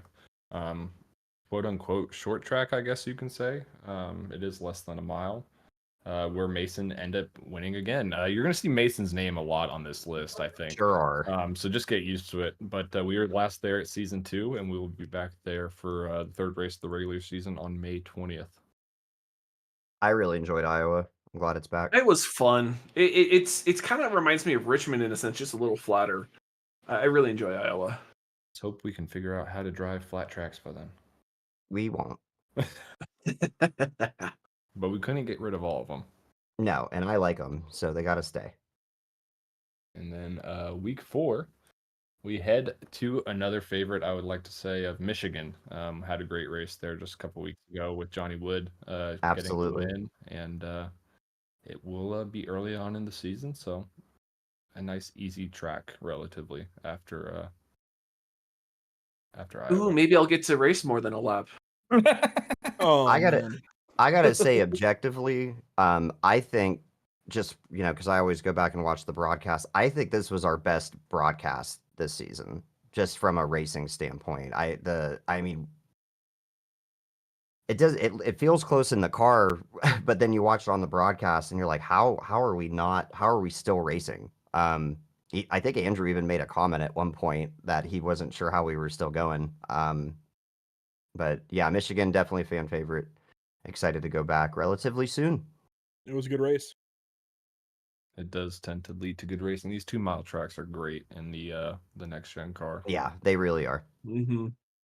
And after Michigan, we head to race 5 for our first road course of the season. And we will be going back to Circuit of the Americas. Now, I have a question here June on this 3rd. one. Yeah. Which layout? It is going to be, as of right now, NASCAR doesn't, or iRacing doesn't have the NASCAR layout. So it's going to be the short version as of right now. Which one? Is it going to be that I don't know. kink Yeah. that cuts the backstretch, or That would be our only option Ugh. as of right now. However, if iRacing does add the NASCAR layout to how NASCAR just ran it this past weekend, we would pivot to that one. I think So- iRacing will update it by the time we're not back there. Oh, We're not yeah. going there until June. I think it'll be on the sim by then. You would hope so. It's not much they have to do to change it. Yeah, iRacing's really good about making changes that keep up with the actual series, especially in NASCAR. So I think we'll be racing the same track the Cup Series raced, but we'll Well, see. it's going to be close. It doesn't sound like it's in for the March build. So Oof. you have to consider it would likely fall in the June build if it happens. Ooh, And you might that not is, give everybody time. Yeah, that's yeah, true. that looks like it might be the week after that. So Well, it, we're gonna it find out. does seem to be a little bit close to that June build, but that's interesting. So it'll be the west layout then with the little chicane and then the turn on the backstretch. correct. Okay. As of right now, at least. And then we'll see. We'll give you all at least a big enough notice a couple weeks if anything changes, and we'll go from there. But last winter, obviously, Gavin Rogers dominated that race. So we'll be going back to Texas twice this season. And our 6th race of the season actually gives us an all-star break. So there's a big question mark there following COTA, and it's just because the all-star race track combination and car combination has not been decided yet. We're trying to figure out exactly how we want to do that, of if the admin just want to discuss it, if we want to have an overall league fan vote sort of situation to determine. But we're totally open to that, and it gives a little built-in, I guess, quote-unquote bye week as well. So more news to come about our race. Oh, I'm sure Saba's posting every single moment. Well, he's Probably already taking on it. screenshots of each. But then we get into actual race 6 of the season at Bristol Motor Speedway on June 17th. Your last winner being Isaiah Sutherland in this past season, but it will be our second short track of the season. I would say it's arguably the easiest short track. Easiest. I would say so. Steven, real quick, correct me if I'm wrong. Somebody in the chat just asked Pryor's winner lock into the All-Star race. I believe we're going to let all the drivers race the All-Star race. It's just considered an All-Star race because it's going to be a one-off, most likely not next-gen car, awkward track combo possibly. Is that the situation, or are we doing a lock-in? We have not discussed any sort of layout, so Ooh, there's more IndyCar and news to Auto come with Club. that. Playing around with a couple different ideas, and So it's a Well, total mystery, boys. You'll find out total later. mystery on the All-Star race. We'll have more info before the season starts for next season on that. All Go right. on to race 7. And that brings us to the Heartland, Kansas Motor Speedway, or Kansas Speedway, I guess it is now, with Mason being our last winner there this past season, and that will be on June 24th. It goes without saying, all these races will be staying the same time of 9 p.m. Eastern on Tuesday nights. I'm excited for Kansas because I think I have some of my better finishes there. For some reason. It's a nice, fun, easy track. Quote unquote easy. Yeah, I was gonna Quote say, unquote easy. I mean, it's a cookie cutter mile and a half. Yeah, this is one of those tracks that I'm super indifferent towards. I don't love Kansas. I don't not like Kansas, but the racing's good. So looking forward to it. The racing is definitely good at Kansas. And race 8 brings us to Charlotte Motor Speedway. A couple days before 4th of July. It's perfect scenario for it to be our patriotic or military appreciation. Thank you. Yep. Race, if you want to call it. So that will be your red, white, and blues, your Army, Navy, Air Force, etc. Paint race. So be prepared for that. Get that on your calendar. And yeah, Charlotte, another great track. Very different, but very similar to Legacy, Texas. It's really interesting how differently you can drive.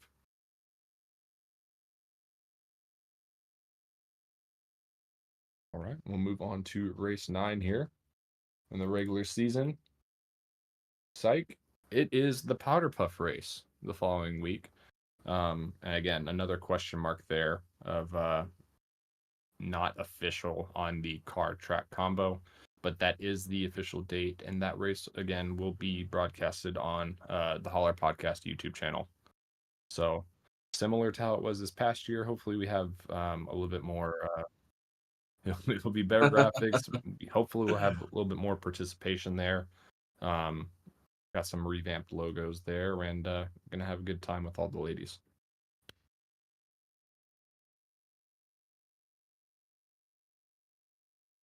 Oh, it's got a little princess tiara on it also. That's cool. Yeah, you didn't. Ashley called that out on the pins. She loved that. She loves it. And by the way, she put that pin on her diaper bag, so it's already In use. developing. Look at Yes, that. we have a driver development program in the Pooler household right now. Ashley has entered the chat. See that, Ashley? I listen. Carl listens too. I didn't mean to imply Carl doesn't listen. What? What I miss? But Exactly. we'll have sign ups similar to how we had it last season, and we'll get that rolling soon. Yeah, I'm guys, super and excited. don't be scared to get your lady signed up, man. Oh, yeah. I know my wife was super intimidated to do this, and they get in there and they kind of forget, that there's no pressure on them, but the pressure they put on themselves kind of gets alleviated. And I know I can speak for Julie at least that she really enjoys doing this. This year was a little off for her for a couple different reasons, but yeah, get your girlfriends or your significant others to sign up, and let's try to get 10, 12, 15 ladies out there racing. Exactly. And it's all for fun. It's all for, our better halves to get together and just talk and have some fun. That's all it is. There's no points, no money on the line. And you don't even trash your car technically. It's all in the virtual world. So it's a win-win. Don't even worry. And the plan for right now is for the Powder Puff podcast to return. I guess that would be 2 days after on July 10th. But more to come for that as well. Yeah, it should be the week after would be the Powder Puff podcast, but it might change as we get closer. But that is that, and we'll actually go on to the real race number 9, and we're going back to another concrete track of Dover International Speedway, or I think it's technically Dover Motor Speedway now because SMI owns is. it. Okay, so they're Dover. I just have the wrong logo. But yeah, on July 15th, where Isaiah Sutherland won this past season. I won there once. I liked Dover. You won a race I'm- once. I'm not a fan Long of Dover, but it's almost a staple anymore, no matter what. I you loved do. it. Yeah, I love Dover. I feel like Dover is one of those tracks, to touch on that, Carl, that it kind of is a staple. I feel like it's kind of part of our schedule in one way or the other. So I'm excited to go back.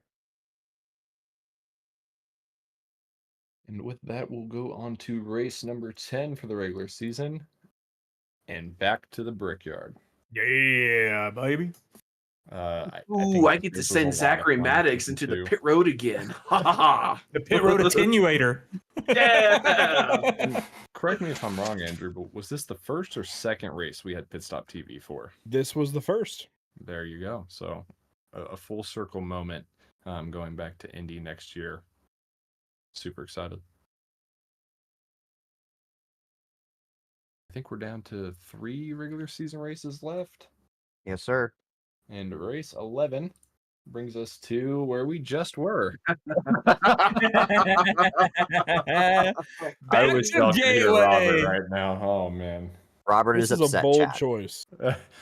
So Andrew there says- was a very brief conversation about if it should be brought back just because of the difficulty some had, but I think there was an overwhelming majority of just because drivers don't do well at it, or overall we have a lot of incidents, doesn't mean it shouldn't be on the schedule. But that is race 11, slightly before the cut. So I'm sure that will be a really interesting before the chase race next season. Richard said it's not New Hampshire. I am sad it's not New Hampshire. I don't think we'll ever go back to New Hampshire.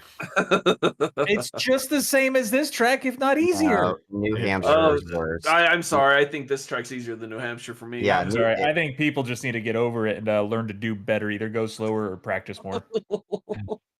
Y'all can go slower. That'll be fine. Yeah, Ooh, I'm that's okay with that's my that. thing. I don't think we should have any regular NASCAR tracks on a permanent don't race again list. We'll see. But 2 before the chase cutoff for next season is going to be The Rock. So we're moving it out of the chase where it is this season and moving it to right before the end of the regular season. It's just another one of those short tracks that I think is really fun to drive. It can be difficult at times, and tire wear comes into to a factor, so it's a lot of fun there. Last time we raced there was season 1, and that was Gavin Rogers winning it. That is a really fun track. That track surprised me a lot. I had never raced that in the sim before for whatever reason, and it was a good race. It's a you really got to manage your stuff there. You got to take care of the tires, and it can get away from you quick. So I think And it's rough. It's also another rough track. it's Very yeah. I'm very hesitant to ever use the word physical when describing iRacing, but it is a kind of one of those physical tracks. I know a couple of us talked about that, after the race on Tuesday, that we were kind of beat up after that race. Yeah. So, but I think the Rock is similar, and I hope we put on a good show for you guys. Also, just a little bit of a nostalgia there. Look with the next gen Mustang Dark Horse there back before they said nope, you can't. You have to keep the gray there. I ran a paint job that said #delete the brow for like 2 weeks. I had this really cool headlight fade going. Super disappointed. Who knows, by the time we get to Rockingham 5 months away from now, they might have it updated to the repave too. Ooh, It's a good doubtful, point. but it's possible. It is You never quite know, yeah. possible with is it Xfinity and Truck going there in April? Yes. Yes, So throwing that we'll out there. see. I know they're going through all their oval refresh stuff. So, and our regular season cutoff, or regular season finale, I guess you can say. I feel like it's a good finale track. is Homestead Miami Speedway. So again, another track being moved from the end of the chase this season, or the end of the season, to the end of the regular season next year, being Homestead Miami. I was the person that won there last. That's a shock, but no, I think it is the greatest racing mile and a half in NASCAR. Yeah, you know what? I disagree. I cannot wrap my head around this track. This track is so difficult for me. I don't get it. I think I gotta agree. I agree with Steven. You know, if not last season, but the season before we ran Homestead, and I put in hundreds of laps, and I got so good at ripping the high side there. And then it was one of those deals where iRacing put out an update on a Tuesday, and we went to go race, and it was totally different. But if you can figure out the low line works, the middle works. You can run the wall here. I think it's a great track to close out the regular season. So, sorry, Carl. I know. Well, if you remember correctly, last time we went to Homestead during season 1 was when iRacing had I don't know if it was the new build, but the setups were broken. Oh yeah. Oh, you're Yeah, right. we were talking about this earlier because I think we were redlining halfway down the stretches. Yes. And that was without the draft. yeah, that Did was we a Yeah. postpone? big Did we situation. what did we do? Did we postpone the postponed race? it. We We Yeah. did. Yeah, postponed it a week. it was, We moved everything back a week. and that goes back to what I was saying. It was literally Tuesday that happened, and we pushed the race back. The only time I think we've ever delayed a race. It was literally undrivable. Thanks, iRacing fixed setups. So fingers crossed, no updates on 8.5 See, or and then 8.12 we for get that matter. into our actual chase, the ones that really matter. The chase. And we'll kick off the chase. I'm trying to remember in my head. I don't even remember right now. We'll kick off the chase at the chase schedule. My favorite track. Okay, here we go. Sensual. At Nashville Super Speedway. Ooh, I like this one. Heck, Hey, yeah, I love bring it Nashville. on. Intermediate track, a great concrete track. Requires a lot of skill and tire saving as well. So I think it'll be a good one. My favorite concrete track throughout the service right now. I actually used to love Bristol, but I think Nashville's taking it over for me. I think I would agree too. Concrete Dover's still my favorite, but this is a second. That very close second for me. I really, really enjoy this track. And then after Chase 1, we go to the second race of the chase. And that is, I believe it is the second road course of the season. And unfortunately, we will not be going international, but we'll be going back to the Chicago Street Course. Heck I'm yeah. okay with this. I like this. This is a fun track.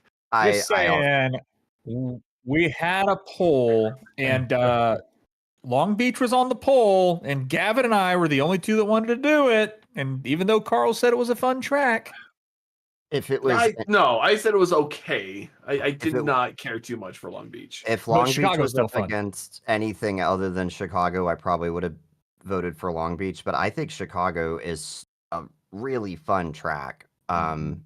It's so different than most other road courses. It really keeps you on your toes, and I'm looking forward to it. I think the consensus from our last race there was that everybody really enjoyed it. So yeah, it is I'm- a fantastic track to race. Still, I'm not mad about it one bit. yeah, I'm happy to have it back. I think it's going to be fun, and it's a really interesting place for this race to be as the second race in the chase. So practice Will we up. get boys. A real will we get honor. commentating Richard once again? No, I'm hoping not to wreck out of that race. Yeah, we'll see. 3 to go. Good Oh my job. God. And the middle of the chase brings us back to another familiar Orville, spot where we typically like to Fuzio. have a super speedway, and that is exactly what's there. Obviously, we'll go back to Talladega. I think this goes back to just like the kind of the Daytona argument of I like having Daytona at the beginning of the season, and I think Talladega fits perfectly right in the middle of the chase. And then no other reason than that. The unpredictability of it. Yep. You have to have one super speedway in the chase. Well, and that's part of the chase, right? We try to do a really good job at it balancing out the chase to not be really heavy towards one set of tracks or one skill set. You really got to be good everywhere and put in the work and show up. And yeah, sure, super speedway might have some elements of bad luck and good luck more so than at other racetracks, but that's part of it. So Dega, baby. Big indeed. And that leaves us 2 tracks left. And I think they're both favorites amongst most, especially this next one. It brings us back to another 2-mile track being Auto Club. Yes. We had this in season 2 as the regular season cutoff for the regular season finale, and I think it was a huge hit. Overall, it was a great, fun race, multi-groove, similar to Michigan, obviously, but just honestly a little bit better. And I think it was an easy pick to put it in the chase. I think that was one of the most unanimously liked races we've ever done. This track is so fun. You can go 4 wide, you can race, you can go side by side, high, low, middle, doesn't matter. It's just, it produces great racing, just all around fun track.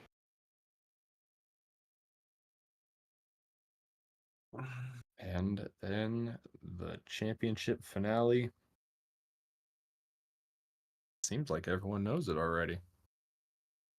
I don't know how that got leaked, but yeah, y'all are right. Las Vegas. It's gonna be our finale. That's gonna be fun. I So think it fun. is a perfect finale race too. It's a great track, similar to Homestead Miami of just the driving style you need and the close pack-esque racing you have at Vegas makes it a lot of fun. Yeah, I think Vegas. I like our 1.5 miles. Season finales. Vegas. I know we did Charlotte. I think last season. It's just classic for us here at the BRB. You can't go wrong with Vegas, in my opinion. It always seems to have something up its sleeve. It does, and it drives very loose, and it's unlike most next gen tracks, I feel. Which makes it that much more fun. Yeah, Vegas. Sorry, I just returned. But Vegas is I had to. My dog's having some issues, so just had to go check up on him. But no, Vegas. Yeah, it's a fantastic track for racing. It's a great track to put on a fantastic show, and I think it's a perfect cap to the next season for BRB. Well, let us know what everyone thinks of the full schedule. We'll go from there. I know Scott Fritz wants to see Darlington. Darlington is one. I don't think you could run Darlington every year. Just for the record, everybody, I can. I love it. I am still trying to get a dirt track back on the schedule. Okay, Andrew wants it. There's a lot of people in the league that want it, but these fools are like, no, we're not racing dirt. We had a lot of pushback after season 2. Yeah, we did. I would like to remind everybody. Did we do dirt, but first and second season? Season 1 and season 2. I won season 1, and Mason won season 2. And over half the league threw a fit, and we didn't hear the end of it. And then we took it off the schedule, and now y'all are mad about that. So, Okay. The lesson here is be careful what you don't get mad and complain about things the day after. Give it some time. Maybe let it simmer. And we'll see what season 5 brings. And it doesn't run, or we can still run dirt. We can even do it at the All-Star race. We can do it in a preseason race. I don't care. We can do it for fun. And it doesn't have to be where half the league doesn't want to show up because it's dirt. I would like to see a vote, though. Who would take a dirt race over Gateway? You know what? If that would be interesting. If the other admins are fine with it, if the majority of the league wants to do a dirt race over Gateway, I say we can make an amendment and we can make that change. I'm just saying I'm curious. I'm not saying it has to happen. I'm just saying I'm curious. I'd be interested to see what the league thinks. I think everyone's going to have a skewed view on it because of the race that just happened. Yeah. Scott Fritz and I have the same feeling. Don't do me like that. We love the dirt and we love Gateway. Yeah, well, and I can't say I'm similar because I don't race dirt. The dirt races we've done, I've done well at and I enjoyed.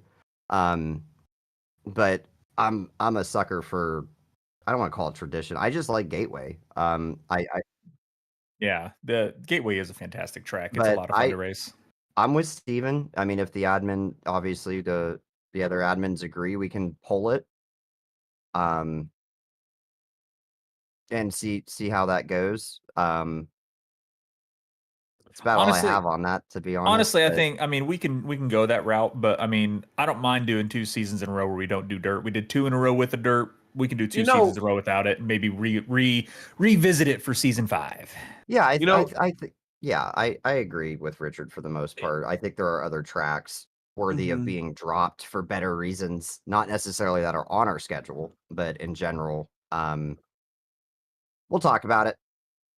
I think I agree with Richard. I think what we could do, maybe during the offseason, do a couple of dirt races. You know, see what happens. See who shows up. See what the general consensus is. I know the admin team has worked. Mostly Steven has really worked hard on this schedule for the next season, and I would hate to see some of that work go to waste. But this gives us time to plan. If we're finally gaining traction for another dirt track, then okay, we have a couple off seasons that we can test some things, see where people want it. So I think this could be something that's good for planning, in my opinion. Yeah, I think so too. One issue people don't think about too is we're very limited to what we can do on dirt, with just iRacing. We have to find a good setup that needs to be built for us for a track with this car combo and things like that. So I'd still be interested to pull the drivers just to see where they're at on dirt, not necessarily dropping a track for dirt. I'm just curious. I mean, all of us were here after the last dirt race. I mean, maybe it's one of those deals where the loudest voices are heard as opposed to more of a group mentality. But it seemed overwhelming that dirt was out. But always good to revisit things. You know what I mean? We don't want to be stagnant and exclude things off the table, solely based on past experiences. So Yeah, and the biggest thing about dirt racing also is trying to find a track that is big enough, because a lot of your dirt tracks are smaller than a half-mile track, and that's just not going to work for the next gen car with how many drivers we have. So it limits what dirt tracks we can go to. So we've done some testing on a few tracks. I know I have. I think Jared has also on a few tracks. So we have ones that are in mind that we can use in the future. It's just Eldora has produced some fantastic racing season 1 and season 2. And it's wide enough, it's long enough, and it's fast enough to be a really exciting race to rewatch. I think we have lots to think about. Oh yeah. But season 4, I'm excited for the schedule. I think Steven did a fantastic job. I think we all pitched in also to help kind of smooth it out and arrange it a way we thought was going to do what we like to do. We don't really like people getting huge momentum swings. So breaking up the type of tracks throughout the season to kind of break that momentum from going like intermediate, back to back like that. I think we do a really good job, and we make sure that we can get the best racing possible for every skill level throughout the field. Well, and I did post the poll about 5 minutes ago. Oh boy. Currently, we're 10 votes in, and it's 8 votes for Gateway over Dirt Oval.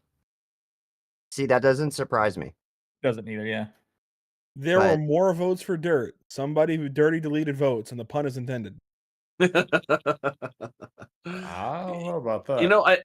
Sky has a point. In terms of the field size and everything, it does limit the track in Knoxville, Eldora, and Bristol. I know Bristol dirt. That's tough. I don't ever want to go back to Bristol dirt. I don't either. If we're gonna run dirt, we need to run a dirt track. Exactly. Or Eldora or Knoxville. Eldora was nice. I don't think I've ran Knoxville. I've heard it's good. Heard it's fun. But yeah, I think Bristol would be. It's not fun. I don't like Bristol. You can't race it like a typical dirt track, in my opinion. Not that I know how really to do that, but Well, one thing I'm happy to see, it seems like the overwhelming response to the schedule as a whole is really positive. So kudos to Steven and the rest of the admin team for putting that together. Um, Yeah, because if Adam was in charge, we'd be doing Darlington, Dover, and Nashville back to back to back to back to back to back to back to back to back to back all season. I would just like to clarify, I removed myself from that conversation because I didn't, know. well, joking aside, you don't ever want there to be perceived bias, you know what I mean? And if I'm up there making the schedule, I think for season 1, I pretty much put the schedule together myself, if I remember correctly. But I took into account, oh, okay, well, you like all these tracks, so you can't put them all in there. But I think, Steven and the guys doing what they do, do a really good job. It's worked really well the last 3 seasons. I think no, I'm sorry, the last 2 seasons. And like Richard touched on and we touched on earlier, it's all about just balance. You know what I mean? I think a lot of leagues depend on running easy tracks or depend on running very similar tracks kind of back to back to back. And we just want to make sure we're hitting all our bases. And this is obviously for fun, but at the same time, I think it's fair to say we all like to be challenged to a point to do better. It makes us better, makes you guys better. And we're only going to get better as a group. I mean, obviously the racing the last couple of weeks has vastly improved from the beginning of the season. And I hope we can carry that up into season 4. And I think a lot of my thought process when at least presenting the base schedule, how we originally had it, it's a little bit different now than it was then, was seeing how much a lot of people were getting frustrated, and struggling with our very diverse and challenging schedule that we had this season, and seasons in the past. We've had some very crazy, unorthodox cup schedules. And I think just based off of how everyone as a whole was performing, and the league just growing, doubling in size season over season, really expedited and showed those big changes of we had to scale back the range of The creativity. diversity, yeah, with the tracks, um, just to make sure that we are focusing on good racing product at the end of the day. That is very important. And at the end of the day, if we're just doing random tracks and just all wrecking every which lap, it doesn't matter what we do. So hopefully next season can be a big building block for getting a big group of cars together, racing good races, and then going back to season 5, we can have a crazy schedule again. The league growing really changed a lot. That schedule was made before the league really grew to the size that it grew. And if I remember, like, I think we might have had some conversation, right before the season started, like, man, there's a lot of guys here. But I don't think it occurred, at least it didn't occur to me, how much that would impact the racing at certain tracks. Like racing at Richmond with 15 cars or 12 cars is very different than racing with 35. And we found that out very quickly. But it's also, and I've touched on this before. It's also just everybody learning to race around each other, right? Now I know we took the fast repair away, and I don't think it's a coincidence that the racing got better right after that. But it's kind of a product of that. You just have to be more aware of not only what you're doing, but who you're racing around. Everybody races different. And the more we race around each other, the more everybody gets used to maybe being a little more careful around certain drivers and things like that. And that's not the only part of it. You just get used to who you're racing around. And I think, personally, I didn't have that much experience driving around 35 cars. Even in an official lobby, you know what I mean? Sometimes they're that big, but a lot of the times they're not. But this just makes everybody better. I don't think there's an argument there that everybody, at least I could speak for myself and the admins, we're all better because of league racing, specifically, what we do here. So I hope the drivers feel the same and we can keep it up and get even better for next season. Awesome. Any other breaking news that I'm missing? In terms of BRB or I was gonna say not sorry, not NASCAR. league related that I could think of. Touched on Butt Kicker coming back, pit stops obviously Yep. coming back. Super excited for that. Andrew talked about Nick coming over to their team. Talked about the schedule. I do want to do a whole shout out, and Steven, you touched on it earlier. I think maybe last or end of Tuesday or maybe yesterday. We had 28 cars start at Gateway for first race of the chase. Guys, thank you so much. Because there are so many leagues that once the chase starts, if you're not in that chase or in that playoff, so many people just give up and say, I'm not going to show up. We had 28 people show up on Tuesday, and that is spectacular. I want to keep that up. You guys are amazing, so keep it up, and let's keep those numbers through the chase. And next season, I want to see 30 cars. This is going to be awesome. Let's just keep this momentum. Let's keep it going. What that guy said. That's It's- huge. It's huge. Speaking from experience, recent experience, it's very difficult to keep a card count once the chase begins, Mhm. and it's a challenge. And you guys have taken it really nicely, done a really good thing here. So far, Yeah, I so think- good. Hopefully, I think- it maintains. Yeah, I think it comes down to we used to talk about this a lot. We haven't talked about it as much recently, but it's all about the people that are here, the drivers. I can say from experience, we have the most active Discord I have ever seen in a league. And I think that it's fun and it's engaging, and obviously a lot of us have had the opportunity to meet each other, which is great in person. But keeping that going and just having that, being as much about the racing as it is about the people you're racing with and kind of the virtual and in-person relationships you develop through here and through BRB. I mean, that's a big part of it. I get just as excited to practice with you guys as I do to race. So I think that's a big part of it. You know what I mean? If people like being there on Tuesday and they like the people they're racing around, they're gonna come back no matter what they're racing for. So I think that's a big part of what we got going here, and hopefully grow and keep that going.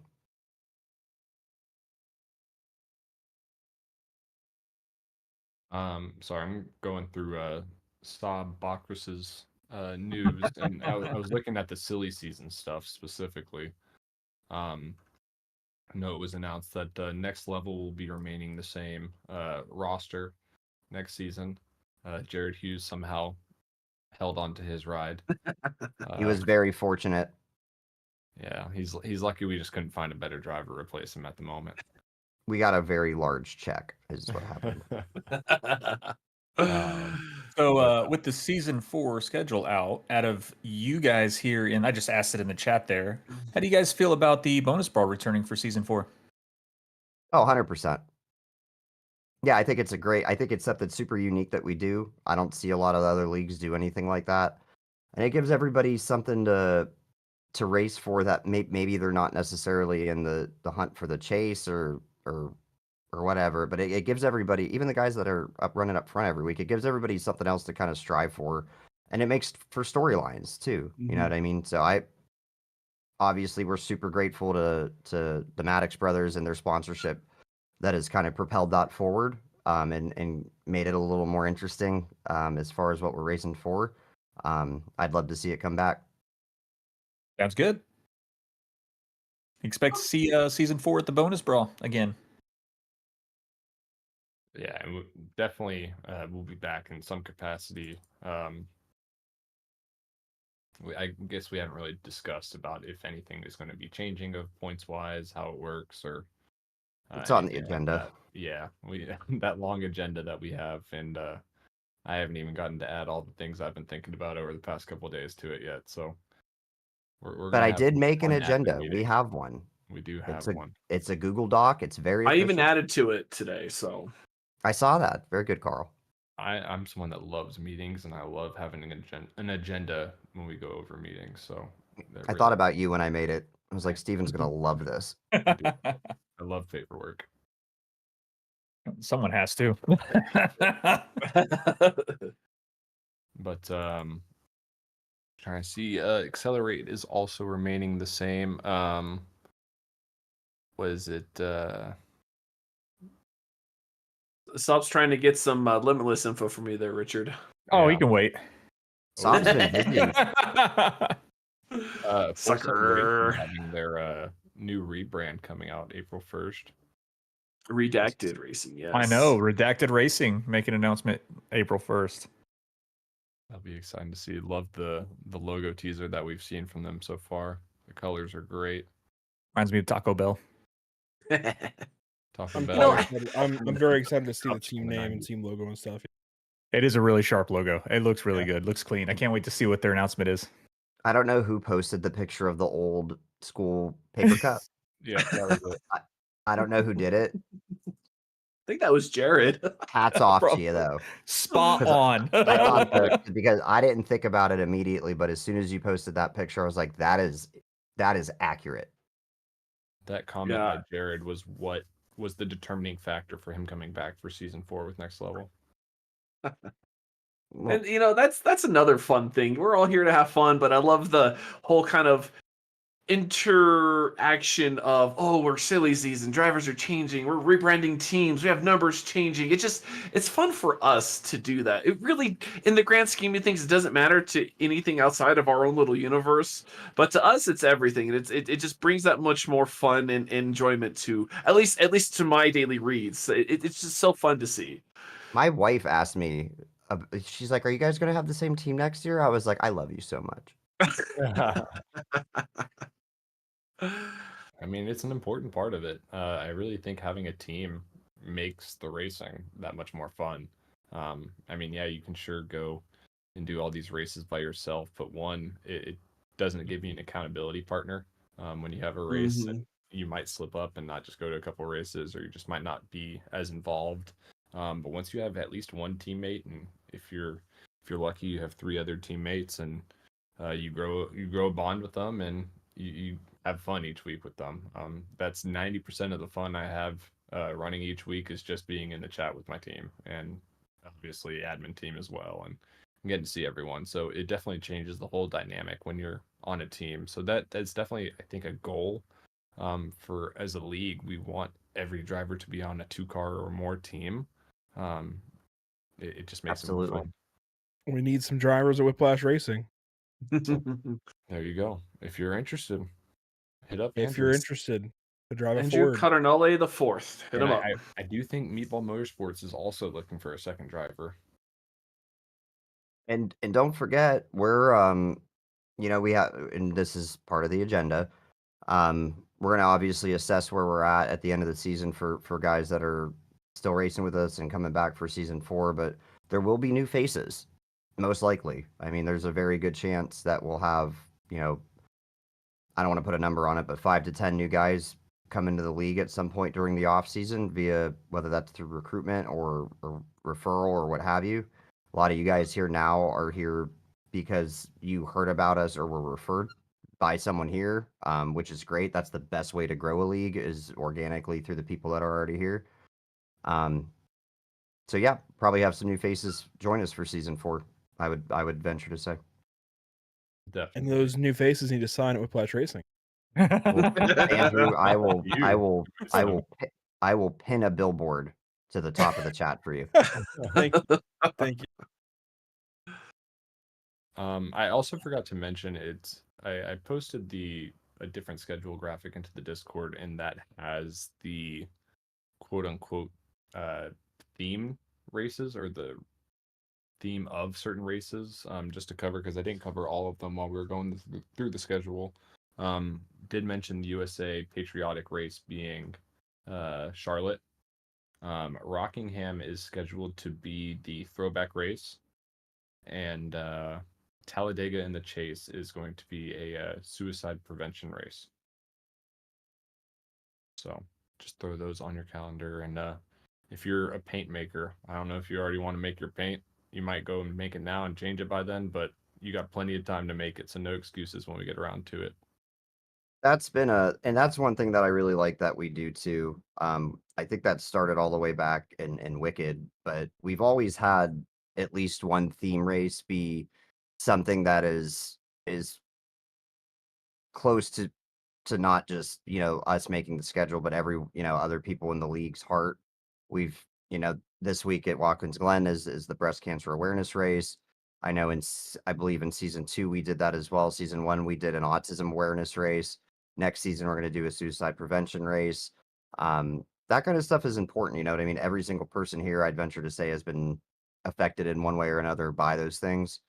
And it's just a good way for us to shine our own small light on those kind of topics. I know for Tuesday's race, I'll be racing with my mother-in-law's name on the car due to her, struggles with breast cancer, and everybody has a story like that. So I think it gives people an opportunity to kind of highlight that little part of their own life. And I know we have a lot of friends and family that watch these broadcasts, and it might give them a chance to see a little spotlight for themselves. I know Gavin's mom and grandparents were super excited. I made Gavin a car for the autism race with his family members on there. Just little stuff like that, I think, is important. Something I'm glad we're continually doing. And for that Talladega race for season 4, September is Suicide Prevention Month. I know I've talked about it a little bit in the Discord about we're hosting an event that month because of Yeah, what that month is. So that gives you a little bit extra stuff to look into. So if you need an inspiration, that is a whole month. Suicide Prevention Month is September, and there's American Foundation for Suicide Prevention and a couple of other foundations and whatnot to like look into, maybe put on the race car. So if you for some reason need inspiration for that one, reach out. There's some people that can help you out. there we go. Very well. Hope you guys are as excited as we are. I know we're ready. We're not out of season 3 yet, but we're excited to get season 4 started. It's always how it feels. It does. It's weird, right? By the It is last weird. race or 2 of the season, you're already kind of looking forward to the next one. But that's why we have a short break. So no 8-week long break this season. Well, thankfully I've not. been looking forward to next season since I don't know, halfway through this season. So I was gonna say, did you make it halfway through? I was gonna say Week like race 3. no, well, what's funny? I was going through the stats and I realized, as bad as my season is, I should have known because Atlanta was my drop race, Oh wow. followed closely by Nashville because I scored 11 points at Atlanta and 12 points at Nashville. Oof. I think Atlanta was my drop race too, Carl. Atlanta was tough. So for I a should have just known from right there that it I was think it was. over. Yeah, I ended up like 27th or something awful. I Mhm. don't remember. I Mine blocked was it out. IRP. while. I think a lot of people's were IRP, buddy. That or Phoenix. Or maybe it was Gateway. I don't know. Super excited. No, Gateway's not a drop because it was a chase. That's true. You're correct. We do have BRB Awards returning back this season. We're getting really close to that. Honestly, we probably should start pulling up some drivers soon for what we can do. I guess the Steven. plan for that would be the last podcast of the season, right after the championship race. Yep. To do our awards. And I want to give credit to Zachary King because he reached out to me earlier and gave me an idea for that podcast specifically, to how on award shows typically the person that wins the award typically has a speech or an interview real quick. We would love to do something similar to that. That's a great idea. It is going to depend though on people wanting to be involved. So That's as true. of right now, the people that normally watch the podcast, or if you're available that night for the award show night, just go into the general voice chat, watch it with everyone else, and if you win an award, we will pull you in to our call and have you have your little speech or your interview. So I think there's a pre-award, and you hit this up Tuesday actually morning, Steven. Yourself, Jared, Evan, and myself have started every race in BRB history, and that is 50. We have eclipsed 50 races in BRB Racing League, and there's only 4 drivers that have started every one. So I think that right there, it's a preamble to the awards there. It is an accomplishment. I mean, I'm the league owner and I didn't do that. So I think I missed a race I think I missed a race in season 1 and season 2. I think this is the first race I didn't miss a race. Yeah, same here. I missed the race both season 1 and season 2 as well, due to either work or vacation. Yeah, mine were both vacation because we go to a bunch of races and sometimes we don't come home on Tuesdays. So no, that's great. So My wife likes I'm going looking to Disney. I really enjoyed the awards last season. I think that was super cool. Steven did a great job putting. I was gonna make a comment earlier when we started talking about it. I was like, oh, Steven's like, oh god, I have so many graphics to make. But That's how the whole season feels. you do a And great off hey, season. Oh God! yeah, but Dude, you do a great you do a great job on the graphics, buddy. Thank you. You do a really good job. So. Kayla in chat just said, "Do the awards like they do it Dundee style." The Dundies. Yeah. Oh, from The Office? That's hilarious. I'm for it. Carl, you Oh, never watched Carl, The you never Office? seen The Office? We have to have a Oh, whole I tried separate watching. I podcast. got 2 or 3 episodes in. It's not my thing. We have to have the whole Wow. separate podcast where we just dunk on Carl for not watching The Office. Oh my God! Zach, you'll get an updated stats page whenever I get to it. You're a little bit redeemed, Carl, because you do watch Bob's Burgers, so I do. forgive you. Well, guys, I really don't want to go over NASCAR news tonight. I don't either. Just There's because too- we've our too much league's of more it. important. For one, yeah, Um, our league's more important anyway. Yeah. Agreed. However, we do have a trivia question, and Oh yeah. I also want us to at least pick a winner for next week's race at Phoenix, for the Cup Series, that is. So let's go ahead and do our third and final trivia question of the night. Rev Sim Shop trivia question number 3. And question 3 for the night is: which driver has less than 5 championship 4 appearances? Ugh. Less than 5? Correct. Champion, I feel Look- like the look obvious how it- answer isn't the real answer. look how it's worded though. The wording is important here. Championship 4 appearances. Mm-hmm. I'm So gonna go with we transitioned from the chase to Correct. The playoffs. playoffs. I Yeah, think I'm chase gonna and go with- draft style. I'm not gonna put it in the chat, but I think I'm gonna go with Harvick.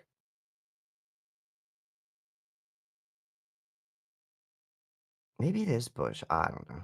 I know it's not Hamlin. Hamlin's been in. I don't know. I'm not gonna say I know anything, but I'm pretty sure it's Harvick. Yeah, I feel Ooh. like the obvious answer people think it would be isn't actually the real answer. Mhm. And the chat's already divided. We have all 3 answers on the first 3 answers there. I feel like just off the top of my head, I can think of at least 5 that Hamlin's been in. Kyle Busch, I'm actually no, I don't know. I'm sticking with Harvick. Well, you all ready to get the answer? I think Yes, so. let's reveal it. And your answer is. Oh, my computer is frozen. Whoosh. Uh-oh. Well, at least it did it towards the end. Well, yep, everything is just locked up right now. But the answer is Denny Hamlin. Oh. Son of a Oh gun! wow, that was the obvious answer that I would have went with. Really? Yep. Yeah. Denny Hamlin has 4 championship 4 appearances. Kyle Busch and Kevin Harvick each have 5. Huh. Color me shocked. Yeah, because I feel like Denny Hamlin is always like just shy of making it into the championship 4. Yeah, I mean, but he had that was a good one because that was close too. I mean, the question was less than 5, and Hamlin had 4, and the other 2 guys had 5. So that was a good question. I wouldn't have thought it was Denny. These I are good definitely questions this week. really good questions. I thought for sure it was Harvick. I guess I just can't recall those 5. Well, But and I really thought it was Kyle Busch. you I And can't think of me too. many. I can't think of any Final Fours that he's been in. I mean, the Final Four, I guess, like playoff style, has been around for I think longer than. I mean, he's won 2 championships in this format. Right. Well, I heard a crazy stat the other day. I think I don't want to misspeak, but I'm pretty sure the playoffs are now the longest standing post Winston Cup championship format. Mm-hmm. I think so. Which- Yeah. Oh wow. Which is weird, right? And see, that's how I reacted, Andrew. But I've been watching for so long. I feel like sometimes my point of view is skewed, but I think that's accurate. I think the playoffs are now the longest standing championship format in the Cup Series. So Mhm. I think so. Well, I think you're right because this is year 12. Yep. Mhm. it's been around a while. like the chase was around for a while, but it was very different forms. The playoffs, Mhm. minus some small tweaks, have remained what they are since pretty much the beginning. So it's crazy. What did you just say, Andrew? 12 years? This is year 12. That's wild. 2014 through now. It still feels like a new thing to me. I don't know. Oh my I'm god, old. yeah, it definitely still feels new. I'm old. You know what I mean? Maybe it's They keep because tweaking it. maybe it's because it's talked about so much that it's I don't know, but that's Well, you wild. would think after 12 years, people would just be kind of used to it and just accept it. And people still bitch about I the bitch. way it's ran. That's why we don't do it. That is, and we went back and forth about that when we started the league. We said, "Oh, what do we do? What do we do?" I can't remember who was for what. I was an avid Chase supporter because I hate the playoffs. I like the But- playoffs, but I definitely think there's things they can do to clean it up and make it a little bit better. But I just think Chase you is get just rid. the best way to have the Yeah, most deserving exactly. driver win, in my opinion. Exactly, I Besides doing the 100% Winston agree. Cup style. I just, not to go off on a tangent, but if they would just get rid of winning you're in, I think it would fix a lot of the playoff stuff. And and the championship race needs to be 3 races, not Phoenix at Oh. 1 race. So either Right. yeah, Well, either it's- 2 or 3, Phoenix either needs to 2 or go 3 away. races, or they need to change that final race up almost every year, Yeah. every couple of years. Like they can't have the same Moving. race this long. to avoid the tangent, speaking of Phoenix, let's pick our winners for Cup. Thank you. Yes, You're welcome. Let's do that Let's go because pretty rapid fire since I can't type it in because everything's frozen up. But Andrew, Adam, y'all start us off. Up, Andrew, it's your turn, sir. Oh.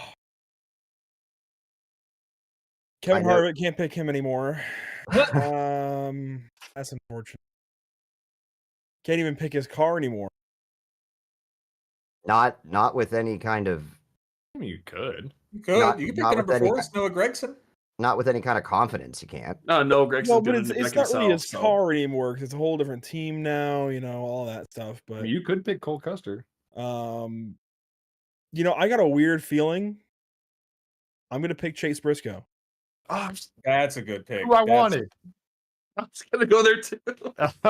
Wow. I didn't think I'm we'd all be surprised on already the messed same it up. tangent. Everyone's feeling the Chase Briscoe. He did get that penalty overturned, so Mojo was on his side. No. Well, my Yeah. brain for some reason was like Martin Truex Jr. would be a good pick. Wait, huh?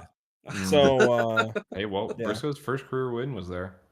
yeah, Mhm. that's I don't know. I got a Briscoe feeling. There you go. Adam? Well, hate to do it because I'm not a fan, but I think you're crazy to bet against Penske here. I think I'm gonna pick Ryan Blaney.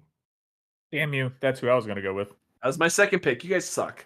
Yeah, I think Hey, you're great minds think alike. They're Yeah. so good. They're so good there, man. Every single Mhm. year, they're just excellent here. So, and Blaney, I think, has been more consistent than Logano. So and I don't like Mhm. Joey Logano at all.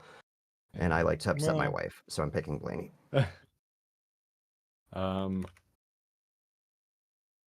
Carl, Richard, I'll let y'all go first. I'll let Go, y'all pick Carl. the rest of the good Christopher picks. Bell.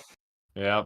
Good pick. Because how long has it been since NASCAR's had a 3 in a row winner? It's been Like, Oh wow, that's a good point. it's been a minute. so there's huge headlines that could be here. He won Coda. He won.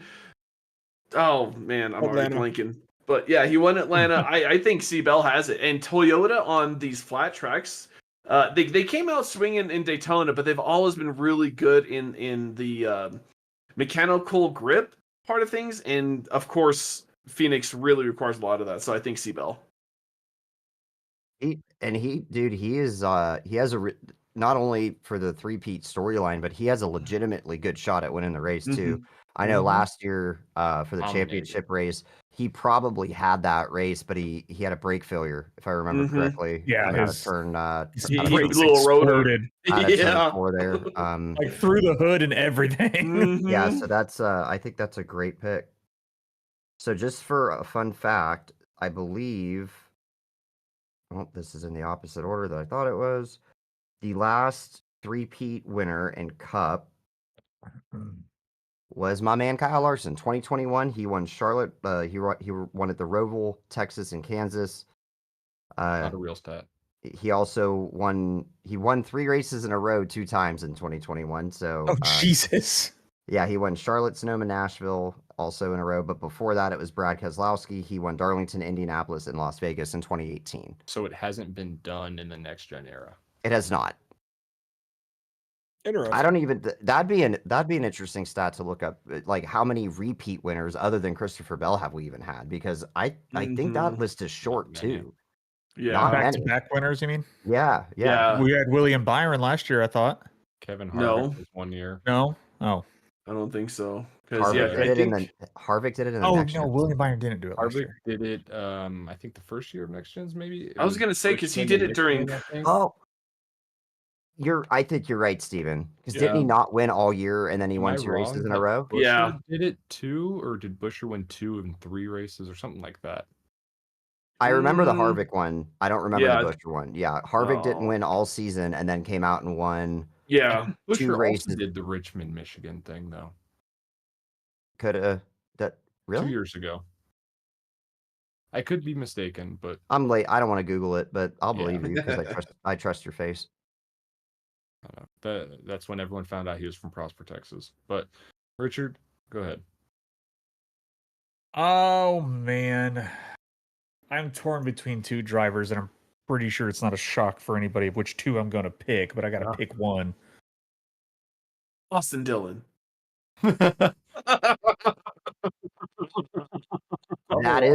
That is a strategy. What? Not no, necessarily a good we're one. not going to I- Richmond. you said 2. I know which one is going to be, so I figured to stick in the Yeah. team. But I will stick with RCR Yeah. and Kyle Busch. Man, I'd love to see it. He had probably one of his best runs I've seen in a while at COTA. He did Mhm. phenomenal. And I think with that kind of momentum, I think he could roll it into Phoenix. The other pick would have been Byron, but And that is exactly who I'm going to go with. You have Christopher Bell having 2 wins. Byron is also going to get a second win. So there you So have you're it. right about Kevin Harvick, by the way. He did win Michigan and Richmond back to back. Did you find out about Busher too? Was that right? Which year? I think it was the year after, so I think it would have been 23. 23. Yeah. I'm combing through 23 now. Andrew's on Racing Reference. If Like, I'm not mistaken, it was the exact same two race stretch where Busher won the Monday race at Michigan and then won Richmond the following week. So it was Richmond and then Michigan, it looks like. And Either yes, way. he did. So good call out, Steven. thank you. Good job. I thought Martin Truex won like every Monday race ever, so that wouldn't Well, have been I on think my You won radar. a lot, but Second not all in of that them. Monday Michigan race because that was the great battle that they had. I remember Yeah, watching that's it at work. I remember that one I don't remember that. I would. because I think that was another auto owners insurance or whatever, the Moody Yep. Blue they called Yep. it. Mm-hmm. Exactly. But well, let's get us wrapped up. It's really late. Thank y'all for tuning in. So glad we were able to. Oh, it is late. Jeez, Yeah. Yeah. announce the schedule. Sorry, we just boys. pulled another gateway. damn it. Oh goodness, for real. This week has been just long. But no, thank you, Andrew. Thank you, Adam, for both coming on and Yeah, of course. bringing the good news that we've all had to share tonight. And hope for a good rest of the regular or playoffs. I guess the rest of season 3, and then a nice enjoying off season here in a couple weeks. what are you Heck doing, yeah. Carl? I don't know. He doesn't know. Also, I'll give Zach King his shout out. Honestly, Saab has been great. I really do appreciate you doing that, Zach. I think a lot of people do. It's made it even more fun to be part of the Mhm. league and get the little rumor mill and all that started. It's been really good. So It is. keep up the good Yeah, work. it's cool, King. Good job, buddy. Also, a big shout out to him. Also, he did a really good job up at the booth with Andrew after I wrecked him out Yeah. at Yes. Gateway. He did a really good job for his Yes. first time never doing it. Again, my wife even complimented him. She's like, I saw Zach go into the booth and I was concerned. But he did a really good, but he did a really good job. So So I got pulled up for an interview, and Andrew was like, "Hey, we got Zach King up here in the booth. You want to have a little talk about what happened with the wreck? And you wrecking him out?" And I just kind of laughed. He goes, "I'm just joking." And then Zach started talking, and I was like, "Oh, he's actually in the booth." Richard Alt F4 Discord. He's like, I can't do this. Well, not only that, but he's also been after the race last week. I know he interviewed a couple guys, and it's almost like two different people. Like you have Zach King, you talk to him, but then you have Bob Chris or whatever, and it's like, whoa, you're interviewing me, and this actually sounds really good. So again, just keep that stuff up, man. Just keep it up. I talked to Saab the same exact way I talked to Zach on Tuesday. Ooh. Again, didn't know he was actually going to quote that. So No, Hey, you thank went on record. it is what it is. Big shout out to our sponsors, obviously Butt Kicker coming back. That's a huge deal with us, and being the title sponsor of our league for foreseeable future. Sundance Pizza and all that they do as well. That's obviously Gavin and his family. We really appreciate all their support. And if you're ever in the area of Wickenburg, Arizona, please go at least say hi to them, and try to get through. Great people. RevSimShop.com, Maddox Graphics, CFM Performance, Ideal Lease, Ascendance Trucks, Advanced GG, promo code WolfX Live 10 for 10% off. And oh yeah, go get your merch. What are you doing? If you don't have merch yet, what are you doing? What are you doing? More to come. But, Yeah, Full Send Racing. Go get your merch. Yeesh. y'all will have yours very soon, I'm sure. But I think it's time to buckle it up, guys. Oh, that's What a order- good idea. What order are we doing it in? Because it always throws me off. Andrew, Adam, Carl, me, Steven. Oh, that's a lot. All right. What do I have to do? Just say buckle it up. Oh, see, I wasn't here at the end of the one. That I Oh, was here that's last right. time. Oh, that's right. Yeah, I had to bail early, so I just said buckle it up. Yep. Buckle it up. Buckle it up. Buckle it up. Buckle it up. Or you'll die. Thank y'all. We'll catch y'all next Tuesday, March 11th, for the Breast Cancer Awareness 150 at Watkins Glen on Pit Stop TV, 9 p.m. Eastern. We'll see y'all.